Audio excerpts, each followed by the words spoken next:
Here. Alderman Messina. Here. Alderman Catalano. Here. Alderman Jacob. Here. Alderman Woods. Here. Alderman Roy Wesley.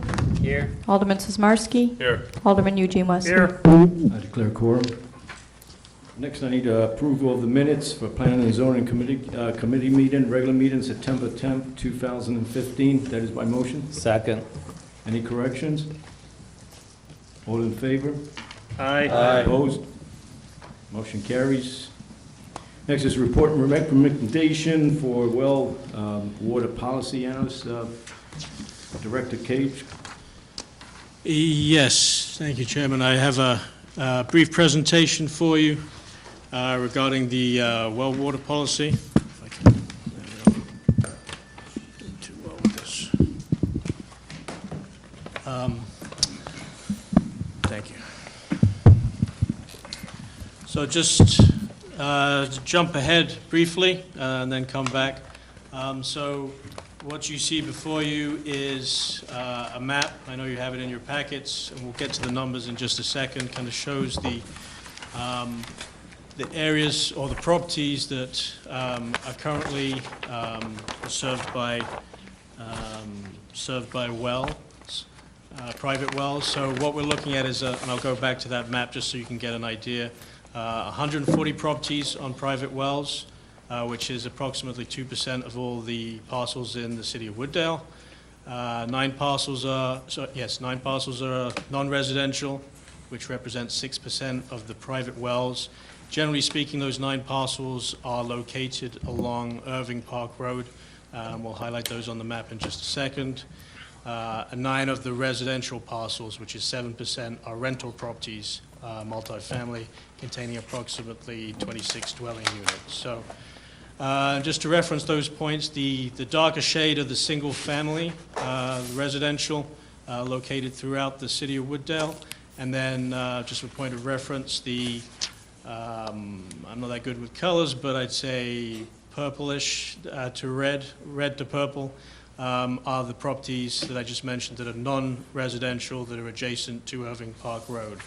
Obviously, some to the east, some to the west. Moving forward, out of the 140 properties, 131 of them, which is obviously the vast majority of them, have access to public water, which is an adjacent water main. 9 parcels, which is 6%, do not have immediate access to public water mains source. And those are the 9 properties that are on, it's just south of Elizabeth Court, just off of Wooddale Road. I believe we've talked about those at a prior meeting a couple of months ago. And then a majority, 56% of the properties do have access, and this is excellent news, that do have access to existing water main, have buffalo boxes already installed. So good news is, out of the 140, clearly, over 70 of them, 56%, do have the ability to hook onto city water and sewer in a relatively straightforward manner. And then, yeah, this is a map that just highlights some of those locations. The purple, obviously the properties that are adjacent to existing water main, and the red is the area I just mentioned by Elizabeth Court, just south of Elizabeth Court on Wooddale Road. Moving forward, typically what we've tried to do is give you an idea of permit fees for tap-on connections. The top one is residential for a 1-inch meter. B-box, with a B-box, approximate cost $17.30 in terms of fees. No B-box, $21.50. Obviously, these are plus or minus a few dollars here and there, but that's just to kind of give you guys an idea. Non-residential, the 9 properties that I mentioned briefly along on east and west of Irving Park Road. 2-inch meter, you're looking at just north of $2,500 to connect. So that's the properties really, and I'll just kind of head back. I think probably this slide is probably the better one, just to kind of get an idea. So really, to sum up, 140 properties, over over half of them are accessible in terms of, having a B-box in front of them or in close proximity to the property. So really, it's not a non-surmountable number of properties in terms of what's located in the city. And really, in terms of decisions or discussion, and I know we've talked about this on a few other similar subjects, it's really, a question of, how the council feels about how proactive the city wants to be, as a whole on, whether we want to bring these properties onto city water or not. And there's some options in your packet in front of you. And with that, I'll open it up if there are questions. Alderman Eugene Wesley? I have a question. So if the water line and service is there to hook on, I thought if the service line was there and they annex into Wooddale or whatever, they automatically have to connect and they have to cap their well. There is a policy on there, am I correct? Someone help me out here. Go ahead. Yes, I don't want to speak on something. I'm relatively new with the city. I don't know what the past practices were and are. Obviously, if you're within the city and you're on well and you have a problem with it, then yes, you do have to connect to city water. So what we're looking at is 140 properties. Obviously, if, for example, in our discussions with annexation, if anyone were to be annexed into the property, that would be a requirement, absolutely, to connect to water. Go ahead. So if they connect into the water, I believe the mayor brought this up, they automatically have to connect into our sewers too. Wasn't, Go ahead, Mayor. I believe they already have sewers. They're just lacking the water. Is that correct?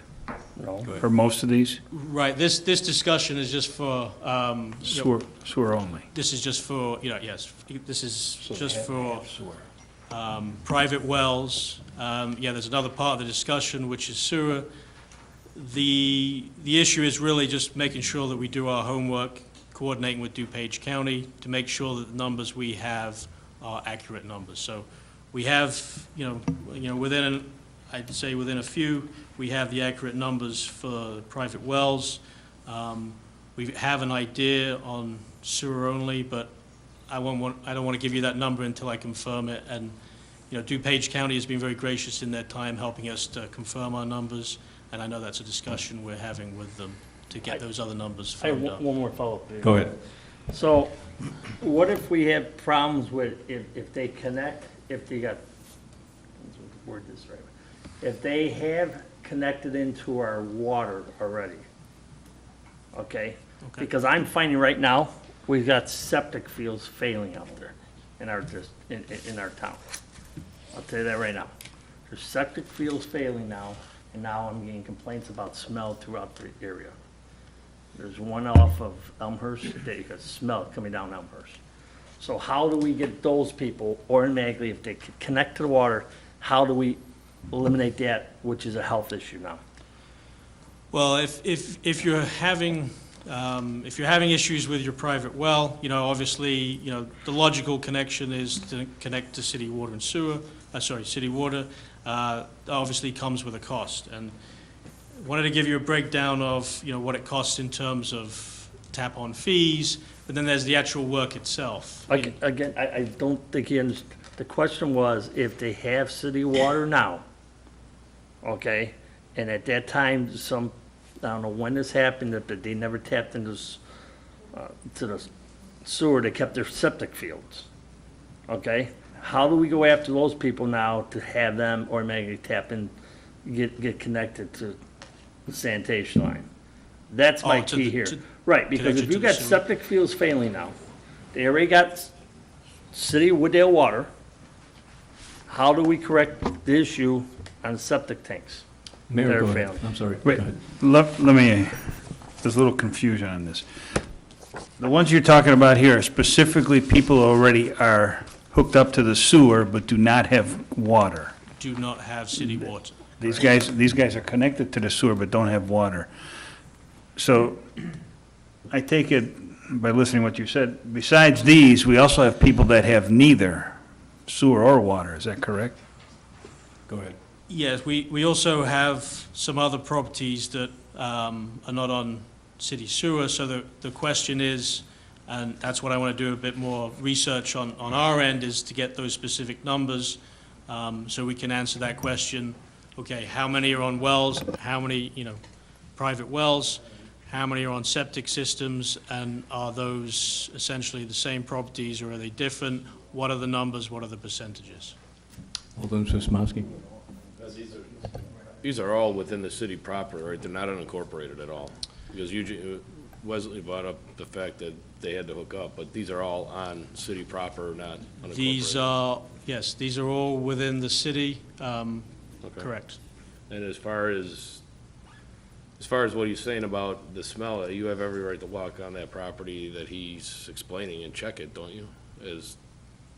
If there's a complaint about the sewer and something in the neighborhood, he can go and check it out. Yes, I mean, typically, yeah, if there's a complaint, what we'll do, obviously, we don't want to go on people's, we do have the ability to do that, but just as common courtesy, we will, Oh, yeah, ask sure them. It's not a pleasant smell, but. Right, but, with a complaint, typically what you want to do is, you want to see what you can see from the street.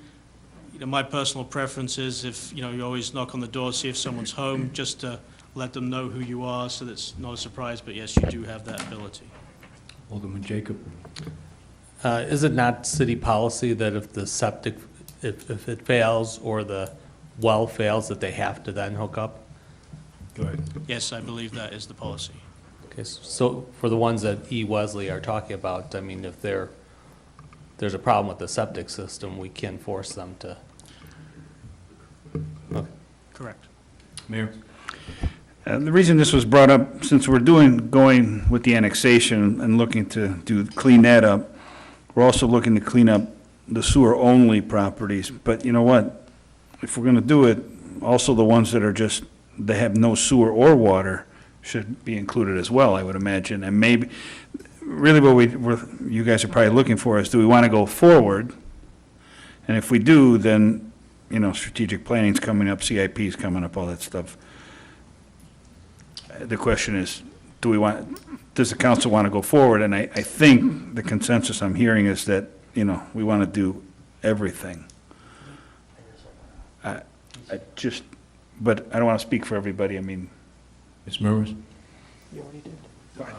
I hear. Don't take this the wrong way, but this did come up in the past, and just so you are aware, you're gonna have residents that may have spent $9,000 or $10,000, fixing up their system, and when they are forced to then go with the city, you're gonna have a lot of angry residents come to the council meeting. I'm not opposed to doing this, I'm just saying, don't think this is just gonna slide on by and this is gonna be all great and easy and everybody's gonna be happy. Be aware. Any more questions? Go ahead.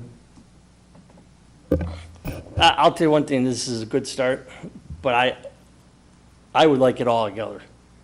I mean, to me, we gave them the wrong direction, but it seems like we just doing the water, and we're forgetting the septic, the fields, we're forgetting the sewers and all that. I think we need to come together with a full package. I mean, to pass this, what you want to recommend, and then 2 months or 5 months down the line, now we're coming back sewer, we're gonna have the same conversation again. I'd rather for you go back to the drawing board and bring the whole packet together. I think, speaking in my behalf, I want to incorporate these people, and I want to work with them. But I don't want to piecemeal a project here together. I mean, maybe I'm using the wrong term, piecemealing it, but bring the whole packet, because we're going to need the bottom line, what it actually going to cost. You're going to tell me it's going to cost this for this, then 2 months down the line, you're going to tell me it's going to cost this much for this.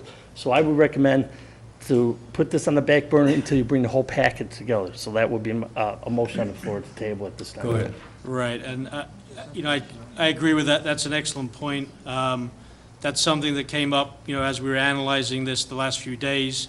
We would have brought you that number as well. The issue is that, working through DuPage County, they've got a ton of work to do we don't want to impose on them too much. We want to get the answers. And really what we want to do is if we're presenting numbers to you, we want to make sure those numbers are correct. So we will go away, refine those numbers, get the data back, and bring them back and present it all as one. Alderman Jacob? I guess I have a question. You keep referring to the DuPage County. Doesn't the city know? Why do we need DuPage County's help on this? I would think they're in Well, the Wooddale city limits, that we should have an idea. Go ahead.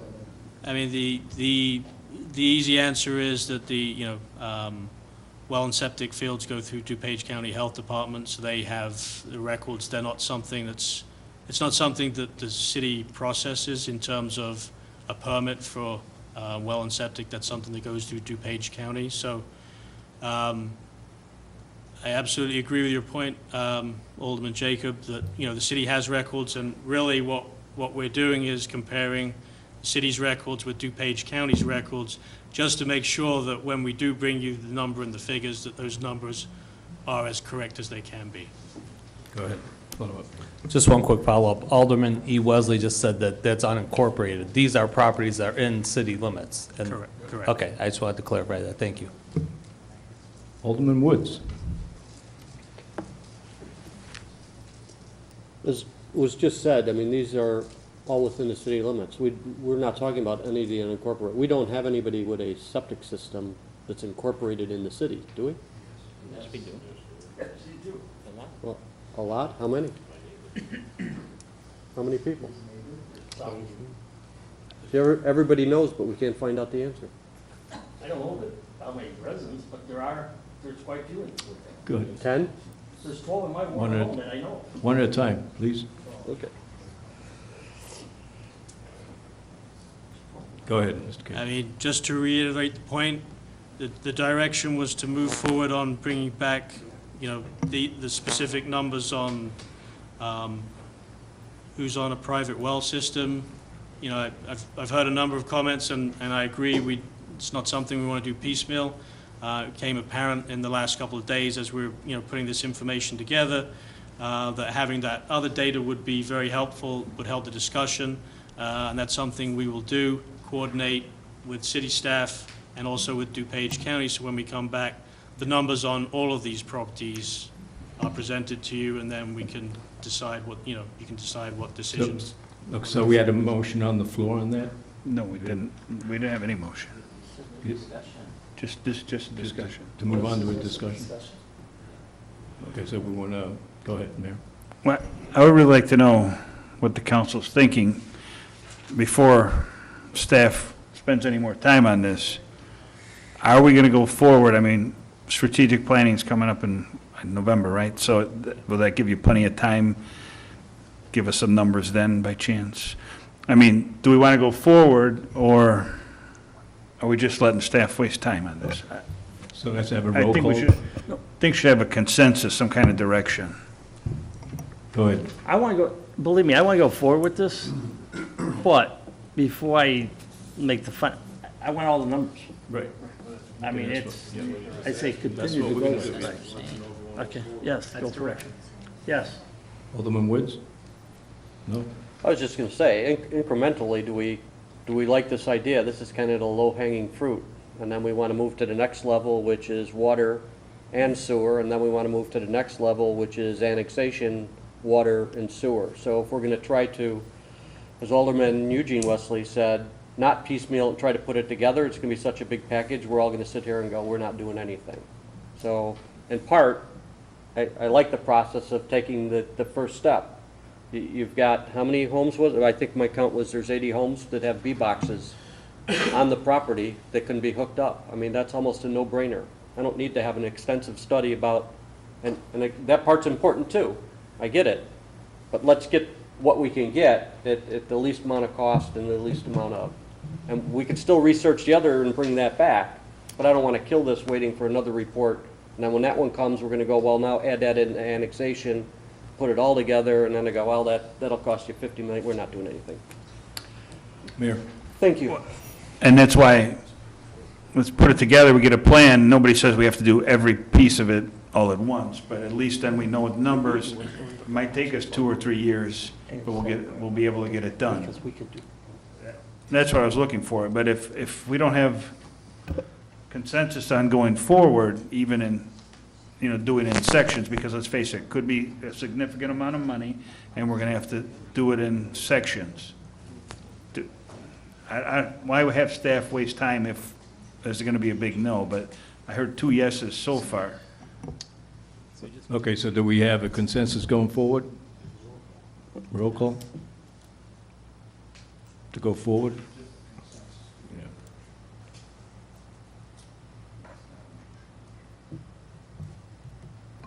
Yeah. Alderman Sorrentino? Yes. Alderman Messina? Yes. Alderman Catalano? Yes. Alderman Jacob? Yes. Alderman Woods? Yes. Alderman Sizmarsky? Yes. Alderman Roy Wesley? Yes. Alderman Eugene Wesley? Okay, so next is the report recommendation for the Clocktower project funding update. Mr. Cage?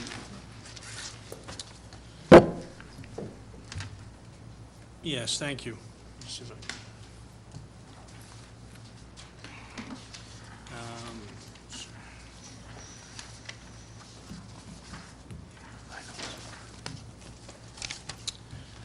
Again, briefly, this is simply information on the Clocktower project, and really what we're looking for is, making a step forward, providing the information that you have in your packets in terms of what staff, our consultants have been doing in terms of securing the funding, the federal funding for the potential Clocktower project. Mr. Murmas? The funding mechanism for this would be similar to that of when we did the safety improvement project, when you have an agreement with IDOT, as it'll be coordinated with IDOT, that you have to pass like a PPI form that says the city will cover so much, you'll get so much in grant funding, and this is to continue that paperwork. And then similar to the safety improvement project, you won't know the final cost until it gets bid out, and then when it gets bid out, as you remember, we had a choice. We can just walk away. We didn't have to do the safety improvement project, or you can choose to accept the bid. So at this point, this is the next step in the process, and this would be I believe, the final step to secure the $490,000 to put towards the project. Of course, it may cost more than $490,000, obviously, so there will be some city funds that have to be expended, but this is the next step along the way. Alderman Roy Wesley? Jeff, you mentioned about matching. So, could you explain that? If they're giving us 490, we gotta put in some more too? Go ahead. Well, there's, obviously, the estimated cost of the clock was $650,000. That was the estimated cost for the Clocktower project. So all we have in grant money is $490,000. So if it costs more than $490,000, then obviously we have to pay money. But we don't have to match that we don't have to put anything. I believe I originally thought that it was matching, but I think, Ron, it's no longer matching, correct? This is Yeah. 100%. Typically, federal monies are matched.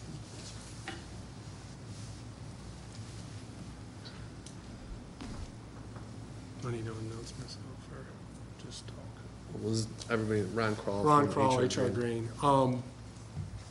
Typically, federal funding requires a match, and it varies between 10%, 20%, or 30%. This is not that type of funding vehicle. This is 100% free and clear money. So if your clock tower ends up being $480,000, you still have $10,000 left over. If it's $650,000, then you have to bridge the gap from $490 to $650. Alderman Messina? Well, we have Ron up here, I guess, just to make it clear, it cannot be used for anything else other than the clock tower or the water main break or that we were gonna repair. Is that correct? We cannot go back? That I'm not sure. What you had was $490,000. The way the wording of this funding vehicle was set up was for the reconstruction of Illinois 19 at Wooddale Road. That's how I read it. And it was when the cost estimates were done for the intersection, it was deemed extra money and not included in that form. But because of this, it's Illinois demonstration dollars, and the fact that it's being used as streetscape at that intersection, the money has to be used at the intersection, is what the bottom line comes down But for, to. Go ahead. but for streetscape, not for a clock tower, for streetscape. Well, No, street thing. the streetscape, the Would clock be tower. considered, but that's one of the. It's one Okay, element, of yes, many, okay. correct.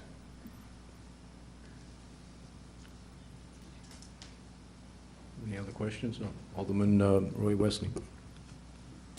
So we have an estimate cost of $650.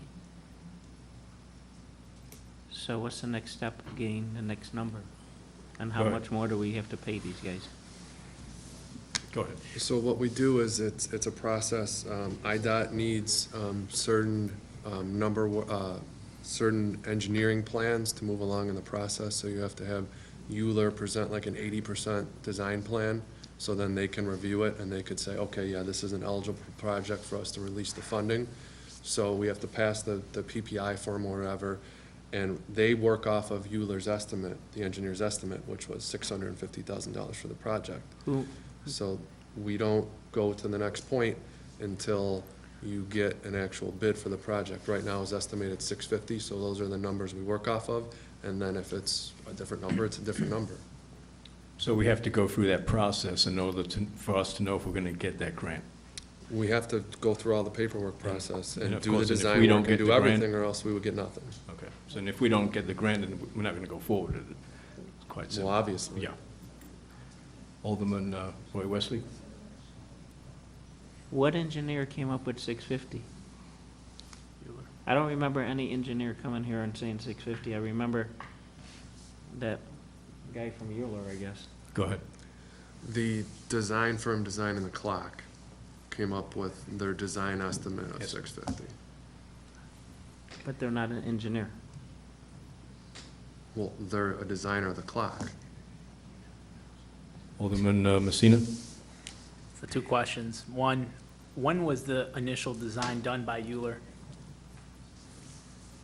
It's being done right now. I believe they just wrapped up their 80% plans, which were just wrapped up. Okay, well, I meant like the initial engineering costs from them, when they initially, That was probably about a year and a half. I don't know, a year.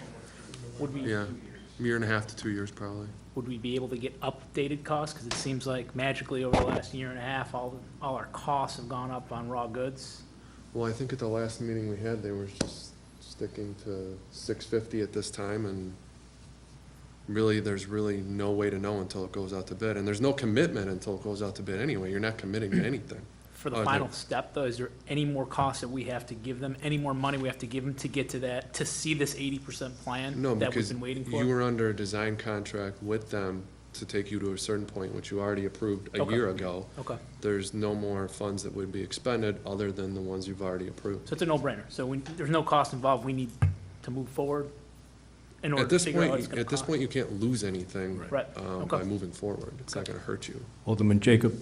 Two questions. Number one, we move forward and submit the plan. Are we guaranteed, and they say, yes, you are eligible, you're eligible for that 490,000. When are they gonna give us that money? Is it gonna be before they build the clock tower? Is it gonna be once the clock tower is built? Or when would we actually see those actual dollars from the state? Mr. Murmas? I It's a think, Federal. I would defer to Brad, because he handles a lot of the paperwork on these grants, but they're worked different ways, so I don't know specifically how this one would be worked. I don't even know if they figured that out yet. Have they? Typically, and this is typical, if it goes to a state letting, the state pays for it, and then will invoice the city, and the city would reimburse the state. In this scenario, if you go with a local letting, the city would be paying for it, and I think invoicing the state to get the money. Because it's an Illinois demo dollars, maybe they hand it all over in one fell swoop. I'm not exactly sure. It'd be something that we would dig into So I in think it's detail. yet to be determined. Right. But this is federal funding, correct? Yeah, but it has to filter through the local agency. Okay. State. Go ahead, Uh, Alderman Jacob. Question number two, let's say we get the number and they say it is gonna be 650, could we downsize it or do something to, so it's not that expensive, so that it is covered? Go ahead. Just briefly, in some of my meetings with Euler Consulting, cost is obviously a key element to the city. That issue was raised by myself with them, and there will be some options at that time. Right now, the best cost estimate we have is $650, but there were some other options, because I know within that tower, there's LED lighting, there's those LED screens. So there's a number of things that come with the clock tower as proposed. And the consultants did commit that if it was modified, there's some options to saving some money. They didn't give me specifics, but at a later date, if that's something the city wants to take a look into, I think what we talked about was, the full project and then a scaled down version, so that's an option. Go ahead, Alderman Jacob. I guess my question is, could we, once the state approves it and it comes in at 650, and then we say, well, let's see if we could downgrade it or pick less options, do we have to go back to the state again to ask for that money? Or once they say we have it, we have it? Mr. Murmas? It's my understanding this will be a little bit of a different scenario than the safety improvement, and with the safety improvement, we were trying to coordinate with multiple entities, Metra and other entities, so that's why we really didn't want to go back completely to the drawing board with the high bid, where in this scenario, the intersection will be done, the clock tower, if it comes in too high, then we can go, you know what, we don't really like that cost, maybe we need to do a little bit of redesign or some tweaking. It's not a complete redesign, it would just be make some changes and go back out for bid. Alderman Woods? Yeah, but as far as completely redesigning it, I don't think that you would do that. The cost to do that, re-engineer it, redraw it, redesign it would far outweigh probably the savings. But what you could do, based on my understanding of the structure and how it's put together, is that those electric message boards or LED boards are a big driver of those things. Those things are 80 to 120 grand, depending on how big they are. A board, and there's 4 of them on the tower.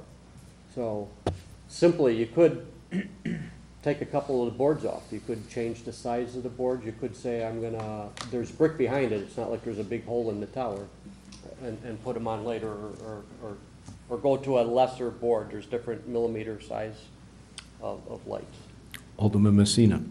Yeah, I agree with what Art's saying, but if we're gonna go that route, I wanna see cost savings. So if you guys, before you bring it here, document, if we go with LED, this is our cost savings, and here's what we will realize and hit, or we can go back to standard, and here's what it's gonna cost us. 'Cause I'm guessing we're gonna have to obviously pay to run the electricity, right?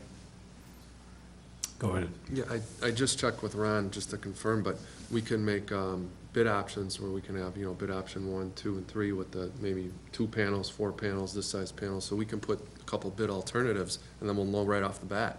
Then we won't really have to go back. We can have that right off the bat. Mr. Jacob? I just wanted to clarify, I didn't mean redesign it, I meant take some options off, so I was on the same page you are. Okay. Okay, we need a consensus to move, we don't need, but they need a motion then. When is this coming back?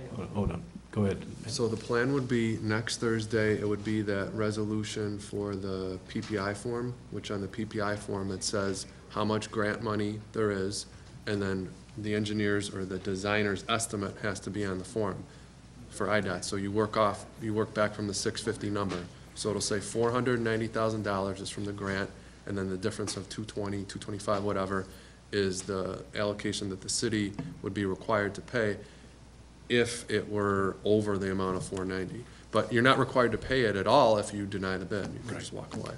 Okay, so, Mayor? Jeff, there's a little discussion on, just an update, but you're gonna need a motion for next week, correct? Well, yeah, I need a Yeah, motion to move this has to forward, be a and then motion. next week there'll be a That's what I said. resolution with the, Right. with That's the why I grant said- form from IDOT.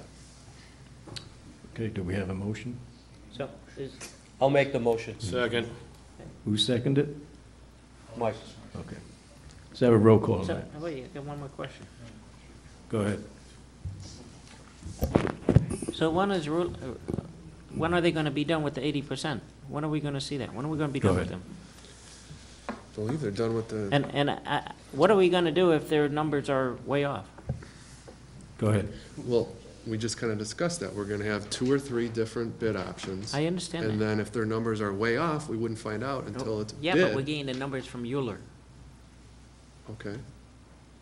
It really doesn't matter at this point. If you don't go forward, you're not gonna get your Okay. 490. So when are we done with the Euler? When are we getting to see these drawings at 80%? Next week? Done?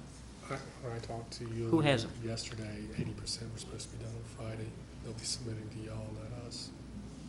Go ahead. 80% is pretty much done. So do we have them? No, not yet. When? I spoke to one of the folks at Euler yesterday, and they expected the 80% to be done this Friday, so into this week, tomorrow, or early next week, they should be submitting 80% plans into the city of Wooddale for your review.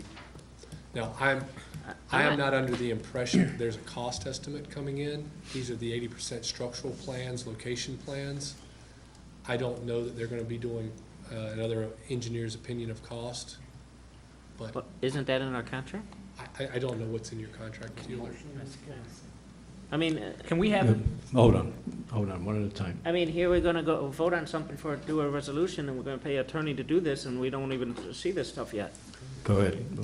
No, we're not paying any attorney to do anything. You're taking the exact template from the grant from the safety improvement project. Okay. It's a standardized form from IDOT. And all you're doing is saying that you want to move forward with receiving $490,000 if you like the bid of the project. That's Okay. all you're doing. So we're doing the same, okay. That's all you're doing. Alderman, Messina. can I ask just a simple request? We have the open house coming up in a few weeks. I don't know about you guys, but I'm showing my residents. So can we have it before then? Can we have something that we can take in the streets? Go ahead. We have stuff now, and yeah, we can have Okay. stuff. Well, can we have it for the open house on display? Yeah, Okay. yeah. I want to see the 80% drawings. I don't want to see Yeah. the standard. I want to see the 80% drawings. That's what I want to take with me, and that's what I have on display. Well, Go ahead. The renderings, I don't think are gonna change from what you have in hand. Correct. So what's this 80%? The What's 80% changed? is- One at a time, one at a time. Yeah. The blueprints. Go ahead. The 80% is the construction plans, the detailing of the construction plans. And the level of that detail before they final them out. You got a 40%, I think, was your initial, which showed some of the structural components. Now they're gonna start detailing things out, telling you the various loads, what the materials for this brick and mortar structure. I'll take it. They should have the foundation of that the clock tower is gonna sit on, detailed out. If I could, Go ahead. if I could, I'd like to see it. Maybe over my head, but I'd still want to see it. We paid them how much money to do this in the beginning? Go ahead. I think the design contract was 60? 64. 64? I think the residents deserve to see the detail that they got for 64 grand. That's just me. Okay, let's have a roll call on that. Alderman Sorrentino? Yes. Alderman Messina? Yep. Alderman Catalano? Yes. Alderman Jacob? Yes. Alderman Eugene Wesley? Yes. Alderman Woods? Yes. Alderman Roy Wesley? Yes. Alderman Sismarski? Yes. Okay, items to consider at future meetings, a dumpster enclosure, that'll be October 24th, and lot coverage in November, and annexation update in November, and additional city signage bid, that'd be, date to be decided. Any other items? Eugene Wesley, Alderman? Hey, the additional sign bid to be determined, how many is November, October, when we looking? To be Go ahead. determined. The only reason that keeps on being a TBD is because we're having problems getting the first phase done. I know Alderman Woods and Mr. Cage are working diligently to move forward, but there was some questions about colors and schemes and things that needed to be straightened out, so we weren't gonna move forward with the additional signs until we wrapped up the initial signs. Well, here's the reason, I understand there's some issues being raised. This has been ongoing for signage, our guys all summer long. I know. Point is, we need to pull the trigger on this. We do it or we don't do it. Point is, it's gonna be winter now, and then September, when summer breaks, we're gonna still have a debate on this. So can we get it wrapped up here quickly? Okay, I mean, go ahead. It's just, it's too long. this second phase is on there as a placeholder. I can let Ed or Alderman Wood speak to the first phase. Go ahead. Just as an update, yes, Alderman Woods and myself have been to the landmark signs in Indiana. We just went a week or 2 weeks ago, yes. And at that meeting, the second meeting was really, we had some, and I'm sure everyone remembers, we had some materials and some colors. There was some concern with how the colors would play out in terms of the signs themselves. And then the thought was, well, let's have an example, because, I think, Alderman Woods and myself have a pretty good idea from visiting the sign company, seeing their production process, their colors, et cetera. And it's a challenge, I know, from, your guys' standpoint, just to look at two colors and some materials and try to picture the whole sign. So the reason we went back to Landmark in Indiana was to refine the colors and move forward with an example sign. So you guys could, rather than move forward with the proposed 4 larger signs, move forward with a wayfinding sign to get the colors, the materials, so that something can be installed without doing the full contract. So you guys can take a look at it and say, yes, that's something that we like, or something that we don't like. And I know we went 2 weeks ago. I followed up with Rick at Landmark Signs, gave him the files from the designer Lakota group, and I gave him the information. And I think when we were at Landmark, the estimate was kind of 4 weeks to produce the sign. So I know it's to be determined on here. As I said that last week, I believe, hopefully soon we'll have an update and we'll get a date specific on that.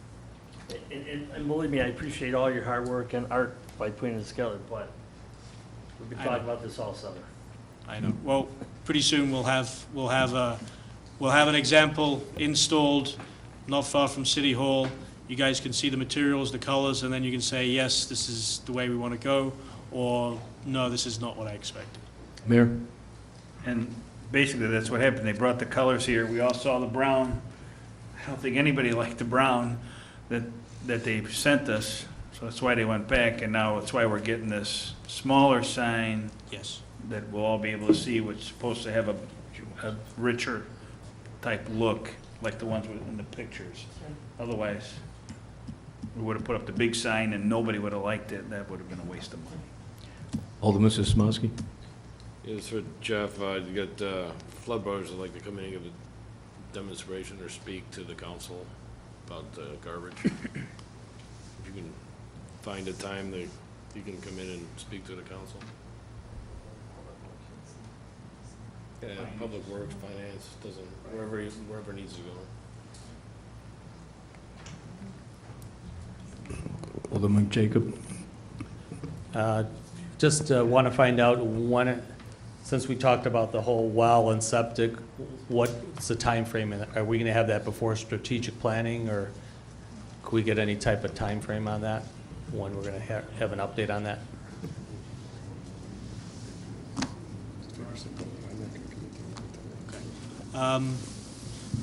Let us put our heads together. We'll give you an update on a time frame. My view on this is, yeah, we don't want this to drag out. We want to get the information. The key is that we get the correct information, and really that's coordinating with DuPage County. They have a ton of work to do, so we get put in the pile just like everybody else. The information we provided tonight did take a little bit longer than we wanted it to, just because you're working with another organization. So we'll get it as soon as possible. We'll confirm the numbers, and believe me, as soon as we have those numbers we're ready to present, we'll bring it back, definitely. Alderman Roy Wesley? 2 things.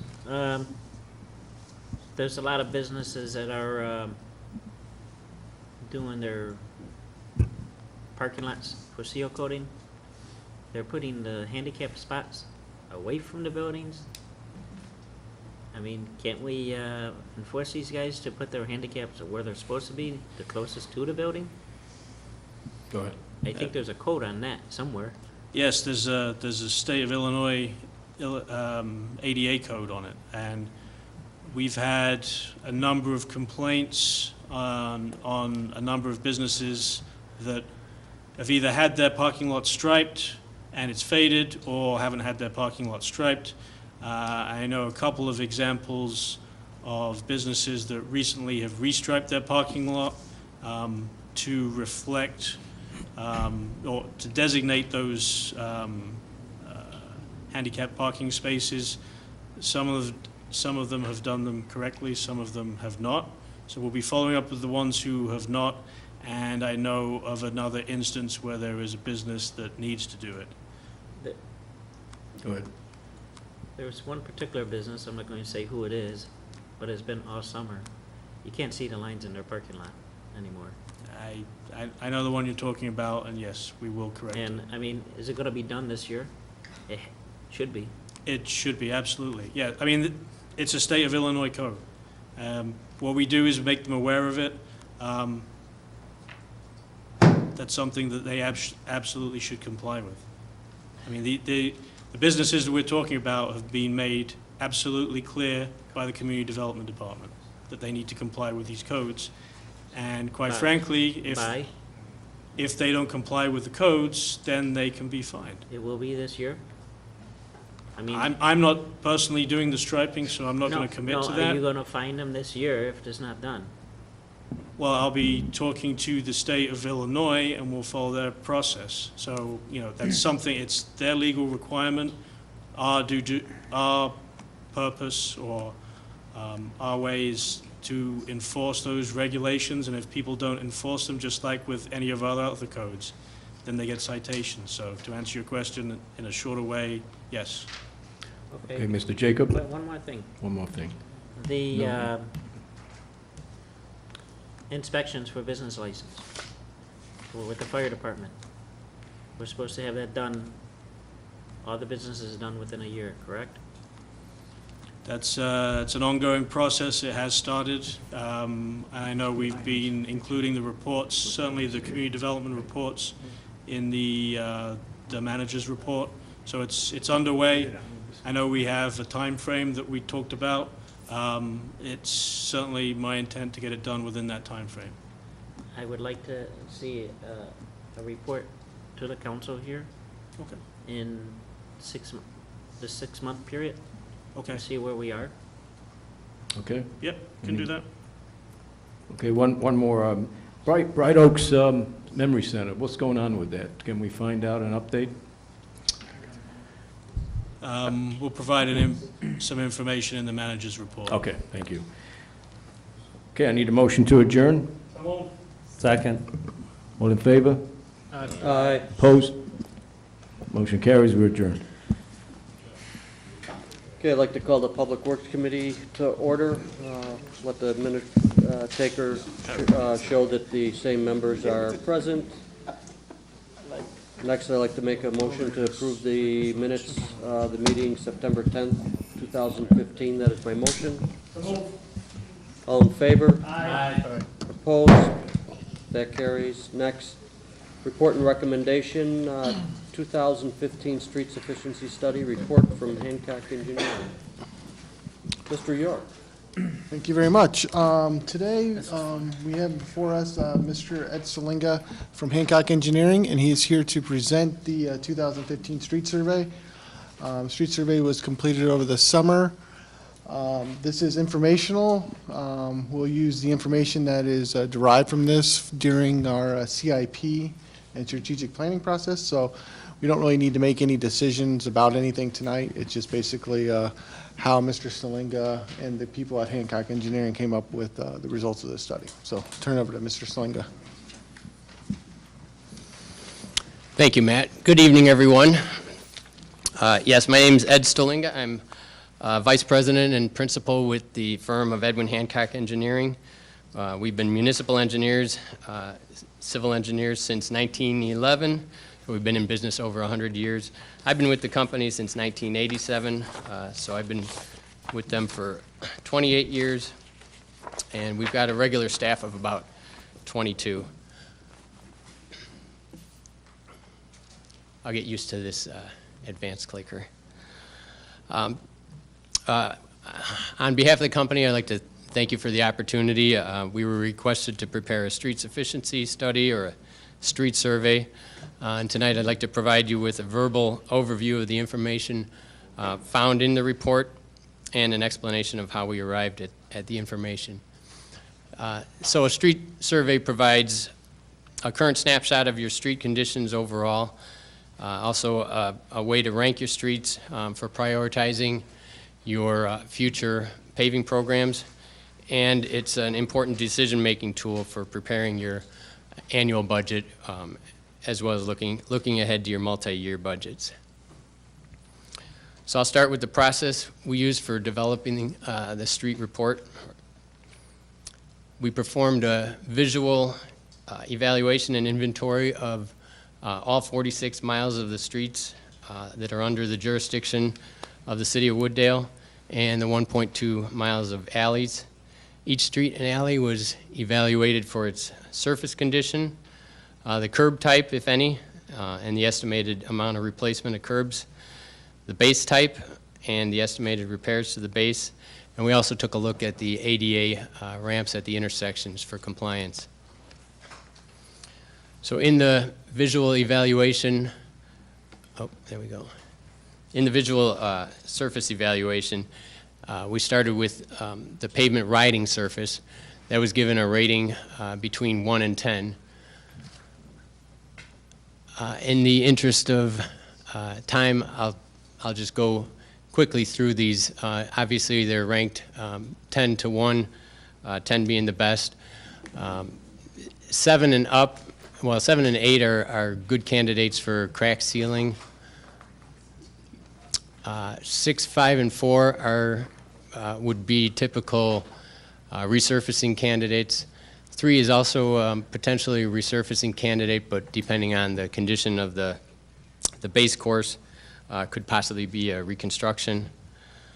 A rating of 2 for the surface is very poor condition. Definitely some base course failures, and reconstruction would be recommended. And 1 would be considered a failed pavement, basically undrivable. We didn't find any 1s in the City of Wooddale.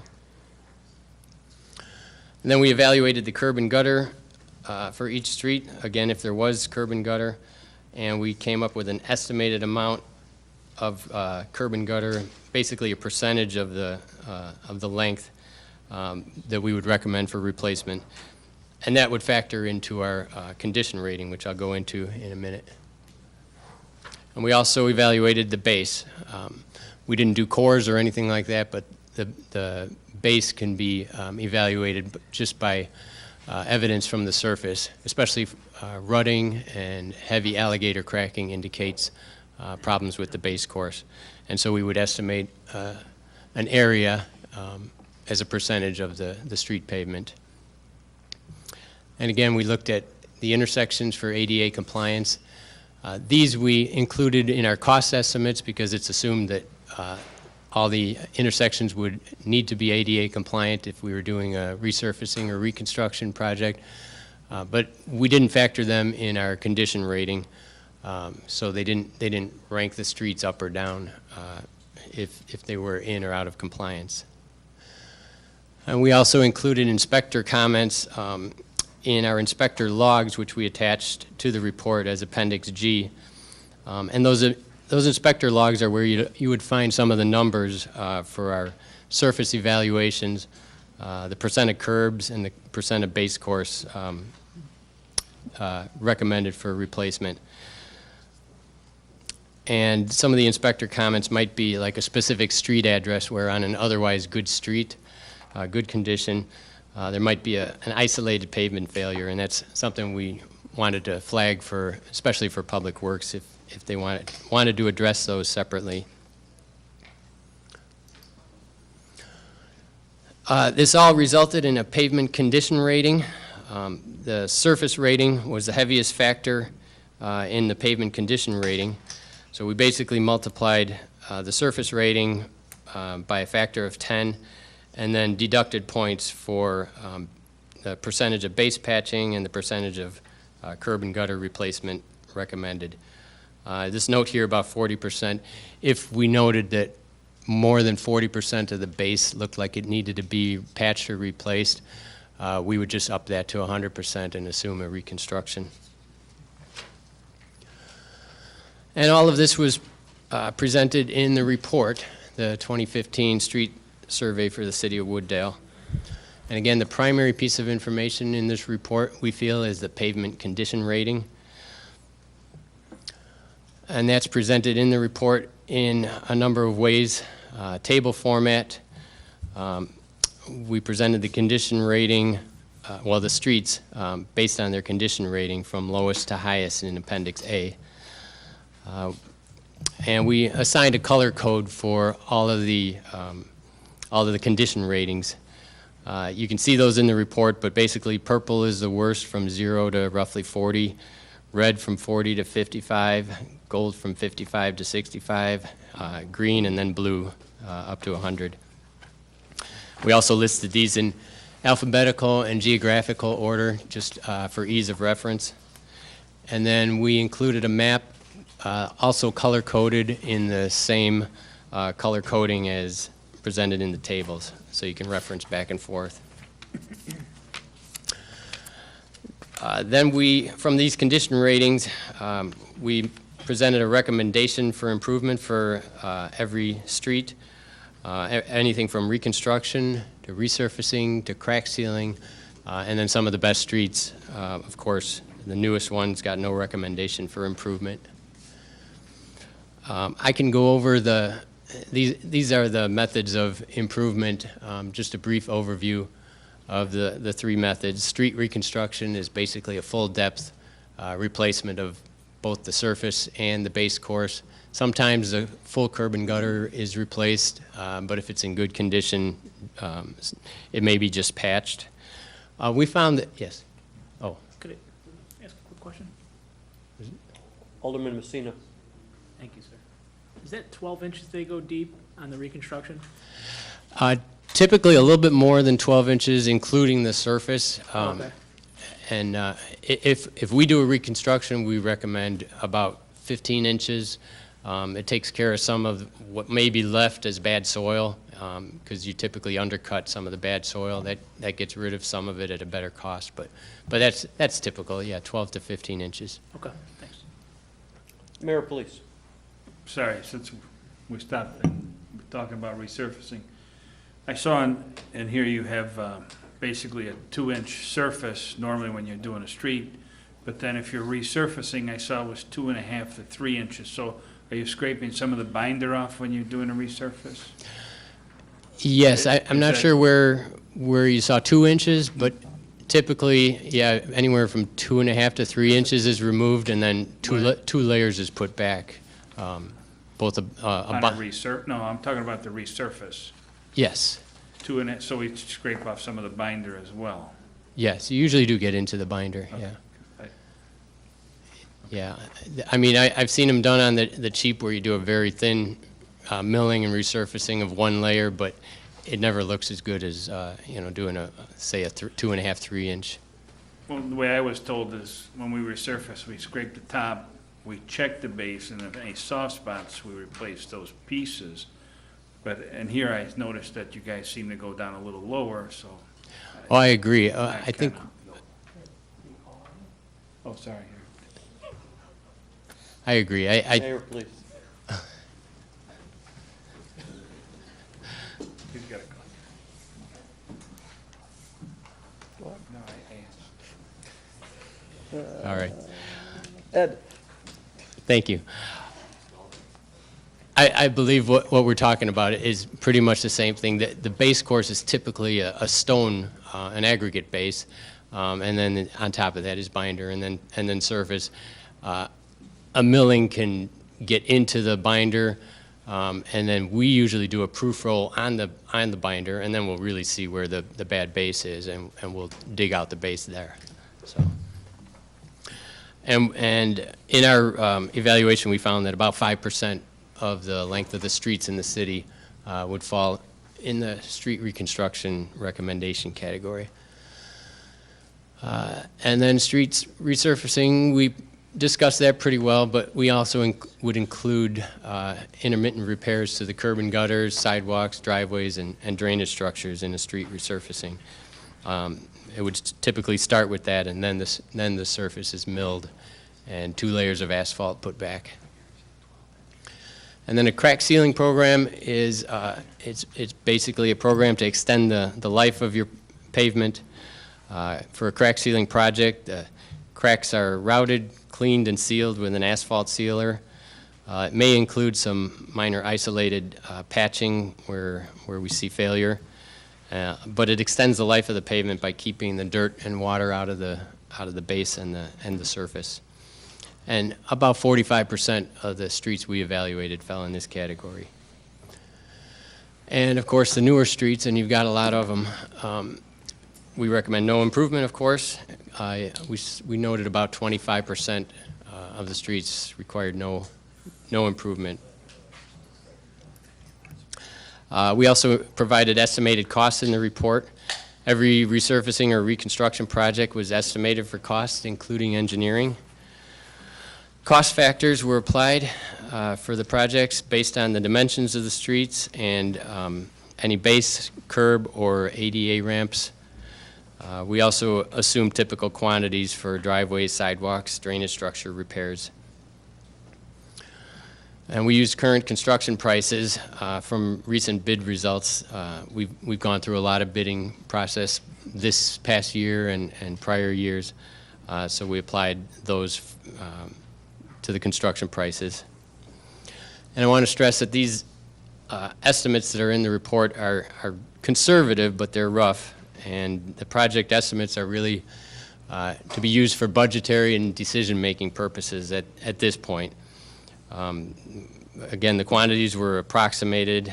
We used a formula for them, so they'll vary depending on some of the particulars and maybe how soon the projects get implemented also.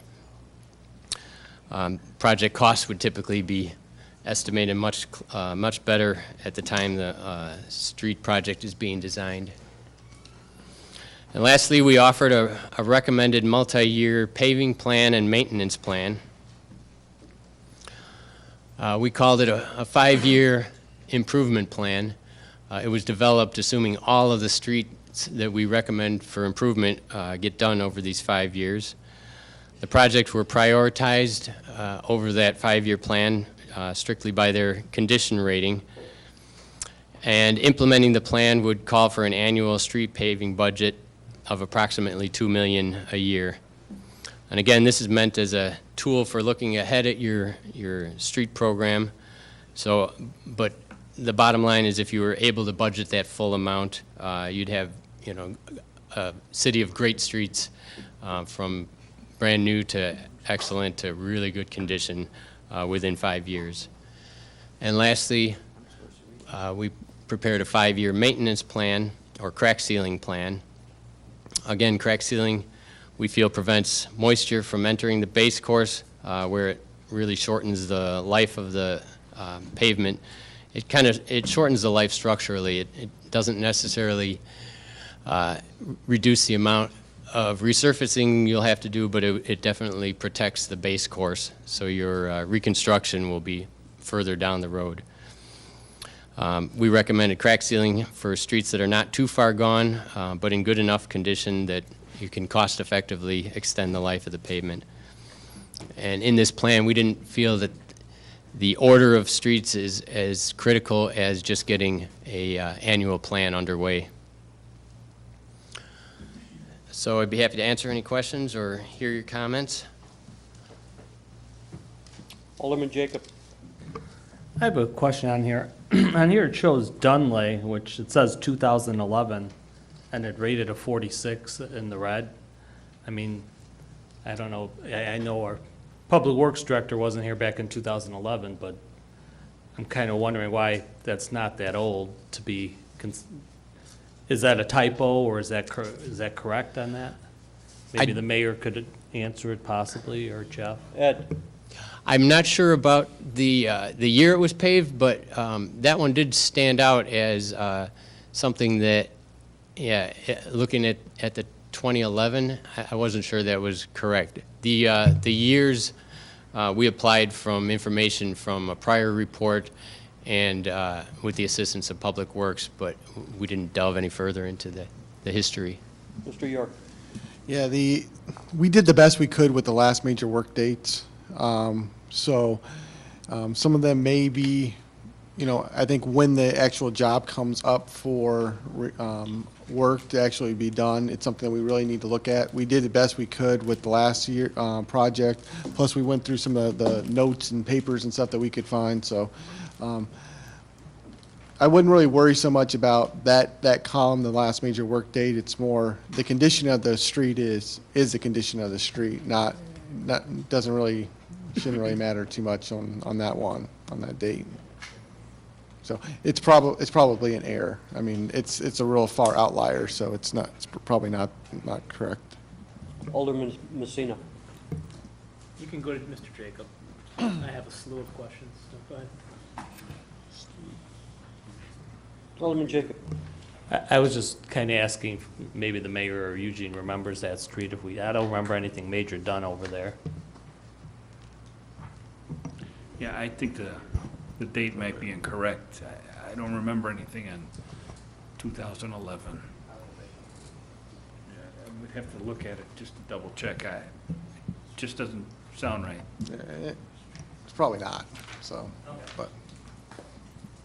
Alderman Eugene Wesley?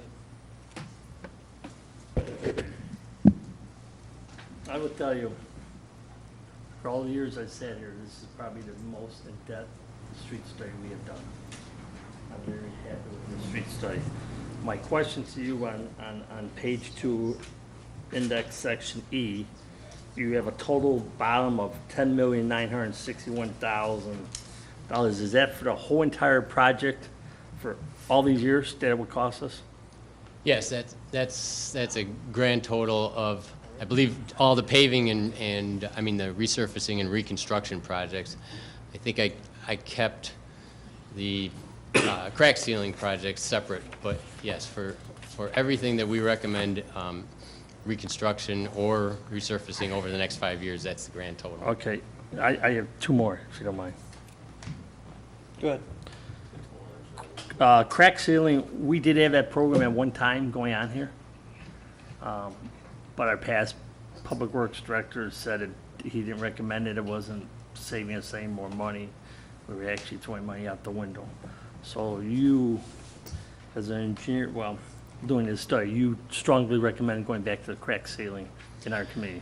I do, but I'm the engineer for a number of other villages, and it's hard to get villages to commit to that.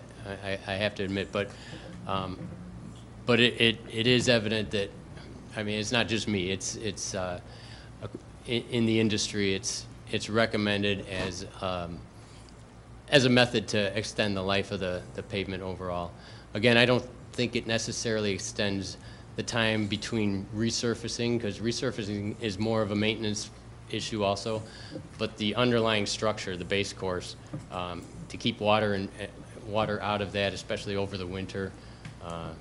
If you go back to the crack sealing, Yes. how long of a lifetime that we may be able, ballpark, I know I'm not going to hold you on the spot, a year, how many years do you think we could gain on not redoing that road?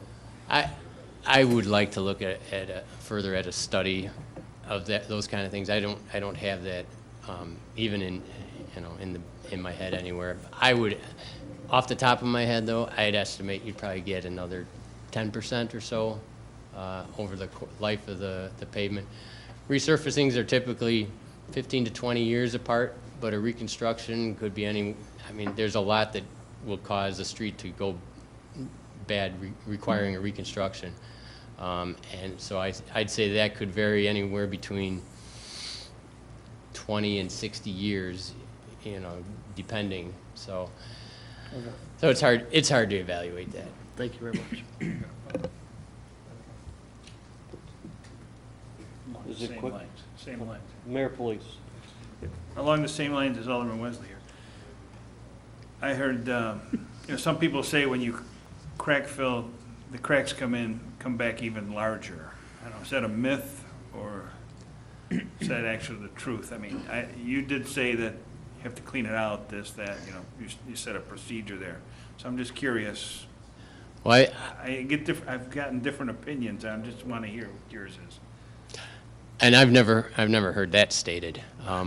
But I have heard that there are wrong ways to do it and right ways to do it, and that some contractors will just basically pour the stuff over a crack, and you've left the dirt in there, you've got nothing to bond to, and a tire can go over it and just peel it right out.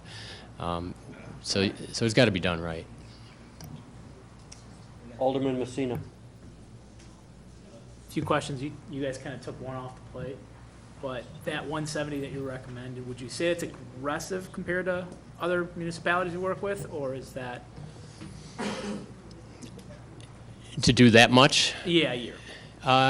Yeah, I would say that's aggressive compared to other municipalities. I'd say you'd be a leader in the crack sealing.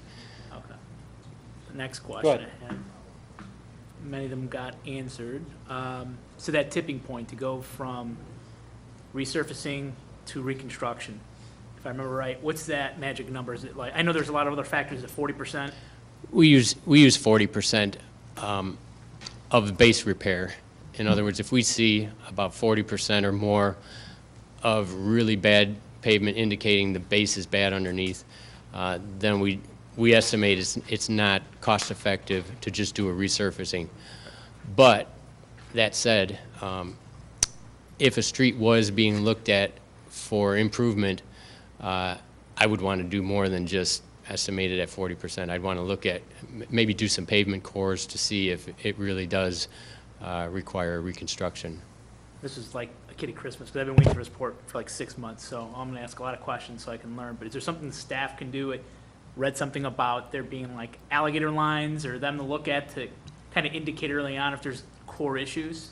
Is there something that you could recommend for staff to do?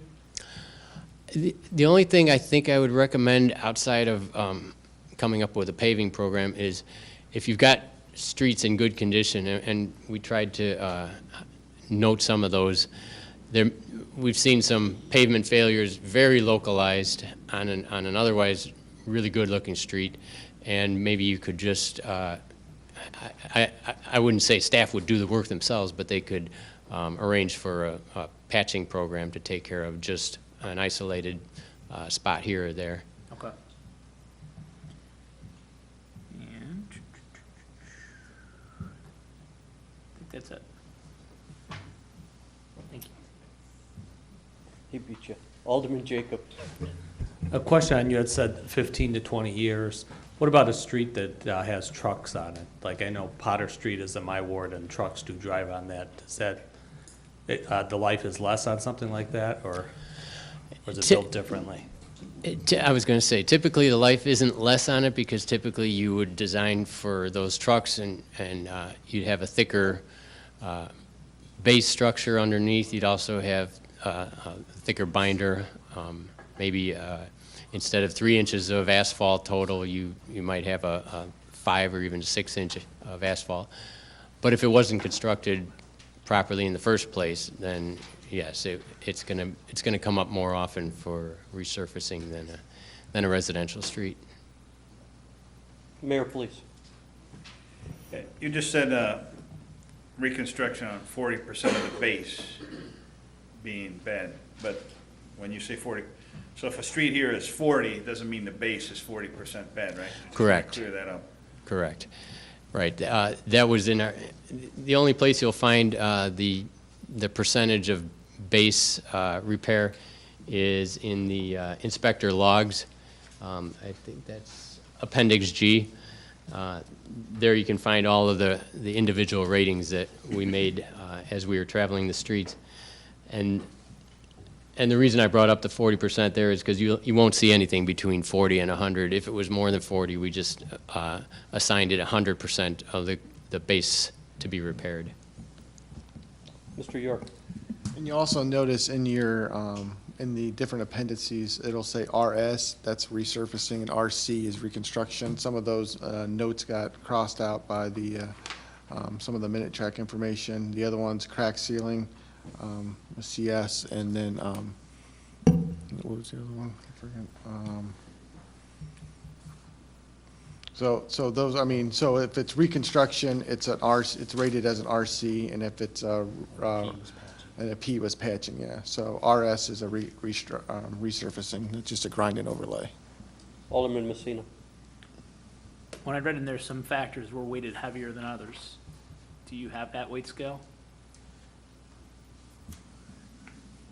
I don't have it offhand, but I know roughly the surface rating was the heaviest factor by far. We basically multiplied that by 10 to get a starting point, and then reduce the rating up to, I think, 5 points for curb and gutter, and up to 5 points for base patching. Mayor, please. Matt, you just talked about RS and RC. I mean, I see one of the streets here, one of the worst streets we have has an RC talking about reconstruction. But the question becomes, if you do a full reconstruction, are we gonna do the water main at this time?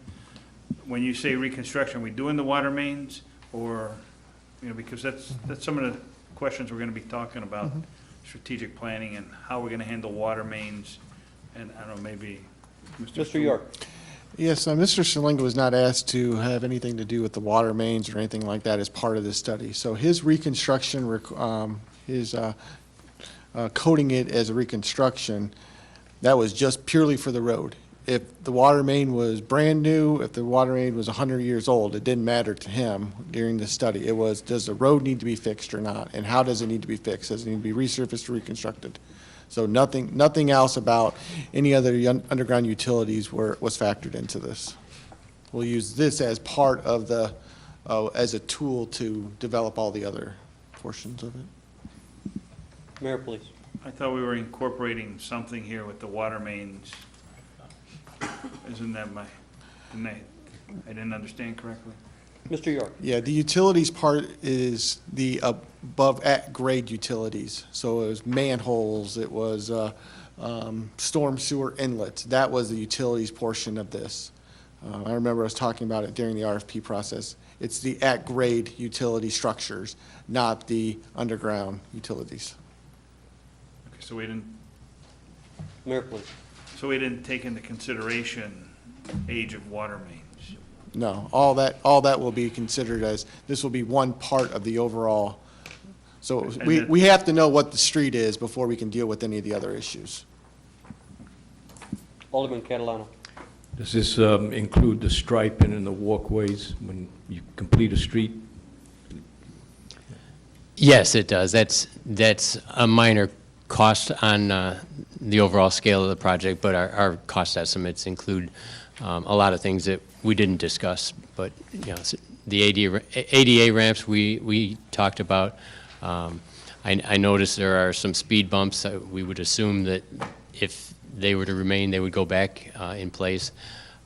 Stone shoulders for streets that don't have curb and gutter. We would assume we would be building a 2-foot wide at least stone shoulder, even if none exists. Just typical things like that. Thank you. Alderman Messina?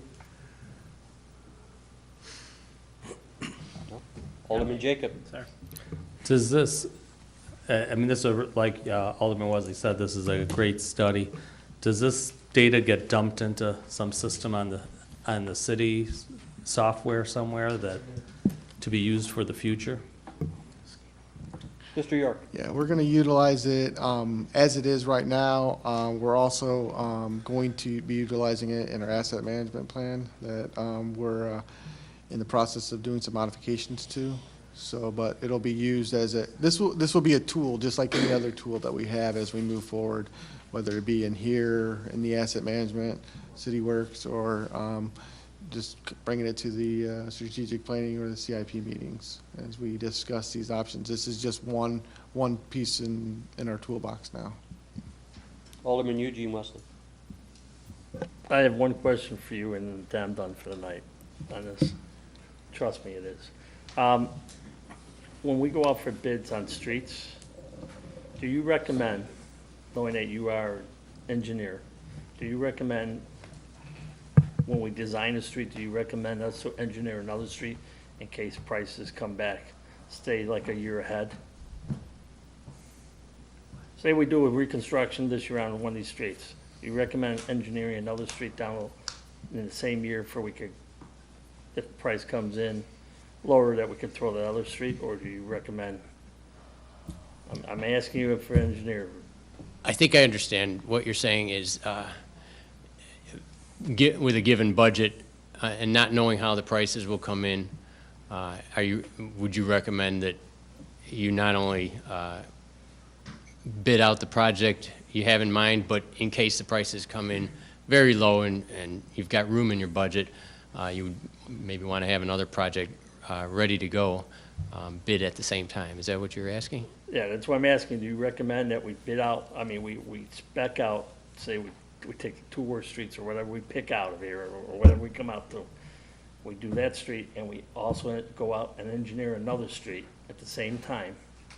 Award a contract to the first street, reconstruction, and we get that one, say, a year ahead of time, just in case bids come in lower, and we get that project ready to go. Do you recommend something like that for our city? Yeah, I'd want to discuss that, but I think if there's a chance that that you've got more budget than you'd spend in a year, and you'd want to make the best use of that, then certainly. We've done that with other villages, but I wouldn't recommend preparing, more than a few months, or certainly not a year ahead for the next year, because conditions can change over, in that time. I mean, we've done it. We've got plans on the shelf for future projects in some of our villages, but sometimes those projects don't happen the way they originally were envisioned, and so the plans have to change anyway. So I'm just trying to stay ahead of the ballgame. If prices come in lower, we'd throw a second street in, or. If it's something that might happen in the same year, then yeah, yes. I would definitely recommend that. It's good to be shovel ready with projects that might have funding. Okay. Well, thank you, Ed. Thank you. Thank you. It was a pleasure. It's good to get to know your town, every street of it. Thank you. Next is the sidewalk replacement contract for 2015-16 sidewalk replacement program with Strata Construction Company, an amount not to exceed $50,000. I'll make that my motion. Second. All in favor? Aye. Aye. Well, first, are there any questions? Okay. Wait for Eugene. You might have a question. He's absent. That passes. Next, one-year parkway pruning contract for parkway tree pruning program with Save a Tree in an amount not to exceed $37,610. That is my motion. Second. Questions? Let me see. Alderman Roy Wesley.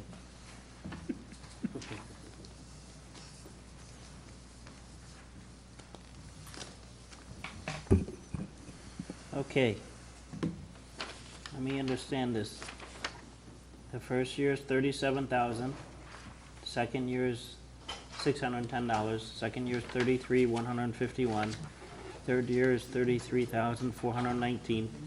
Fourth year is $23,571. Total $127,751. Okay. Couple years ago, we sat up here before your time, Matt. Public Works director asked for another employee to help with landscaping and for other work. Tree trimming was included in that in hiring this person too, because that was a discussion that we had. Now we got rid of the street sweeping, we got rid of the brush pickup. We don't do citywide, we sub out. So we got rid of that. So we had more employees, and we're subbing out more. The tree trimming wasn't done. You know, I don't think we're using our time to the best of our ability. I'm driving around town here, and I see 3 guys watering grass seed. That's not 3 guys, and the average you're paying these guys is $25 to $30 an hour. Are we using the time to the best of our ability? I don't think we are. And now we're gonna spend 130, what was it, 100 and some thousand? 127,000. For trimming trees?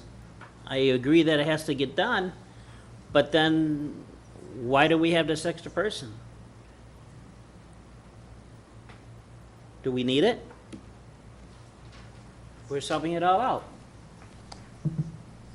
I think that's a big cost. And we have 3 arborists on duty. We got 3 arborists that we pay a stipend for. What do we pay those guys for? How much are theirs? $300 extra on their pay? Is that what it is? Just, it's $300 a year. So that's an extra $900. Alderman Messina. I don't want to beat up on you, Port. I know you hear it, but Matt, no, you guys do an awesome job. But when you keep me on a plane for 5 hours and I got to really dive into numbers, some of the stuff just is jaw dropping. 4 years, $127,000. So I saw that one. Who went over? I'm just curious. When the bid was submitted, who went over the bid? I guess what is York. your question? So when they submitted the bids, who reviewed them? Who reviewed them? Said, okay, this is the winner. Let's take it to council. Okay. Mr. York.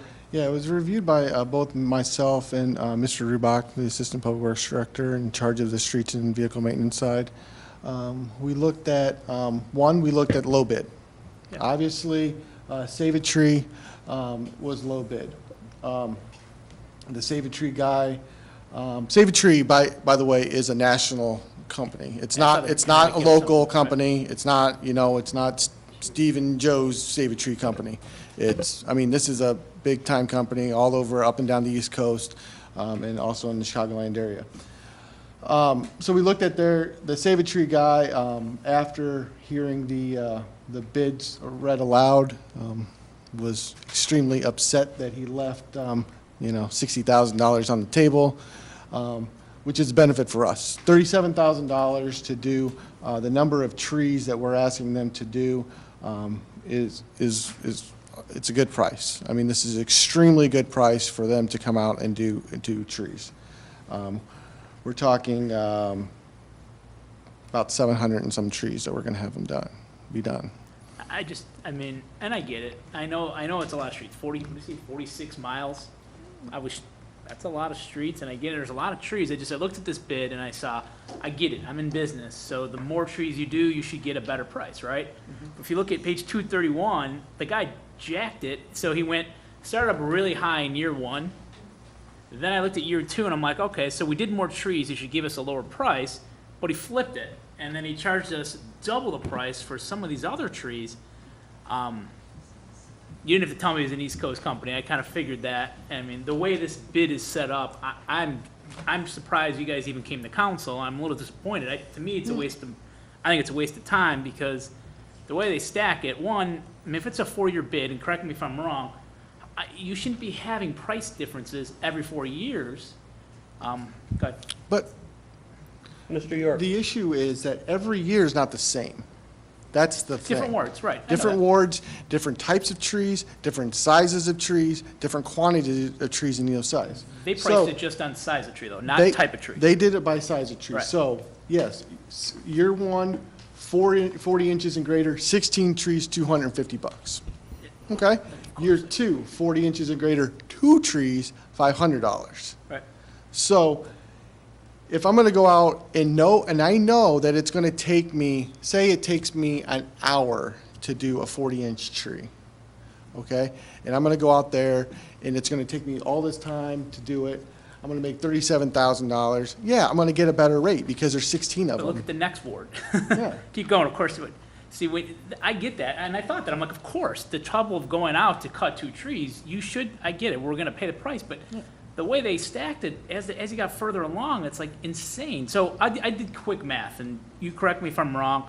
Total per labor hour, $240 an hour, overtime, $360, equipment cost per hour, $775. But 1 hour. that is hang on, that is 1 only hour's for- $1,000. Yeah. $1,000. I did it for $20 when I was a kid. Well, you lost out on money. $1,000. I'm in the wrong business. Help me out. Mr. York. Those hourly costs that you're reading, those are emergency. That is, tornado comes through town, I call Save a Tree and say, I need you here to do this. I saw no We difference have- in cost. we have- 231 shows no difference in cost between the regular hours and emergency hours. I showed the same number. Unless I'm saying something wrong. But we didn't ask them to bid it by how many hours it would take them to do a tree. Right, but that's what they put on the bid. That's on their bid. I looked right at it. I mean, unless I'm looking at the wrong packet, page 231 is where it starts. Take a look, guys. I mean, I'm on page 230 and 231. Those are the costs per tree. And then after that, on emergency basis, that's what they would provide. So it's $240 an hour for a foreman, a skilled laborer, and a common laborer to come out, plus their equipment. That's only for an emergency. Only for an emergency.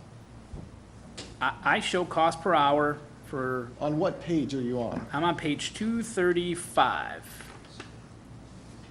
And I continue to move up. Labor regular time, $80 an hour. Labor overtime, $120. Emergency work. Only emergency work. Time and material basis for authorized emergency work. Right in bold.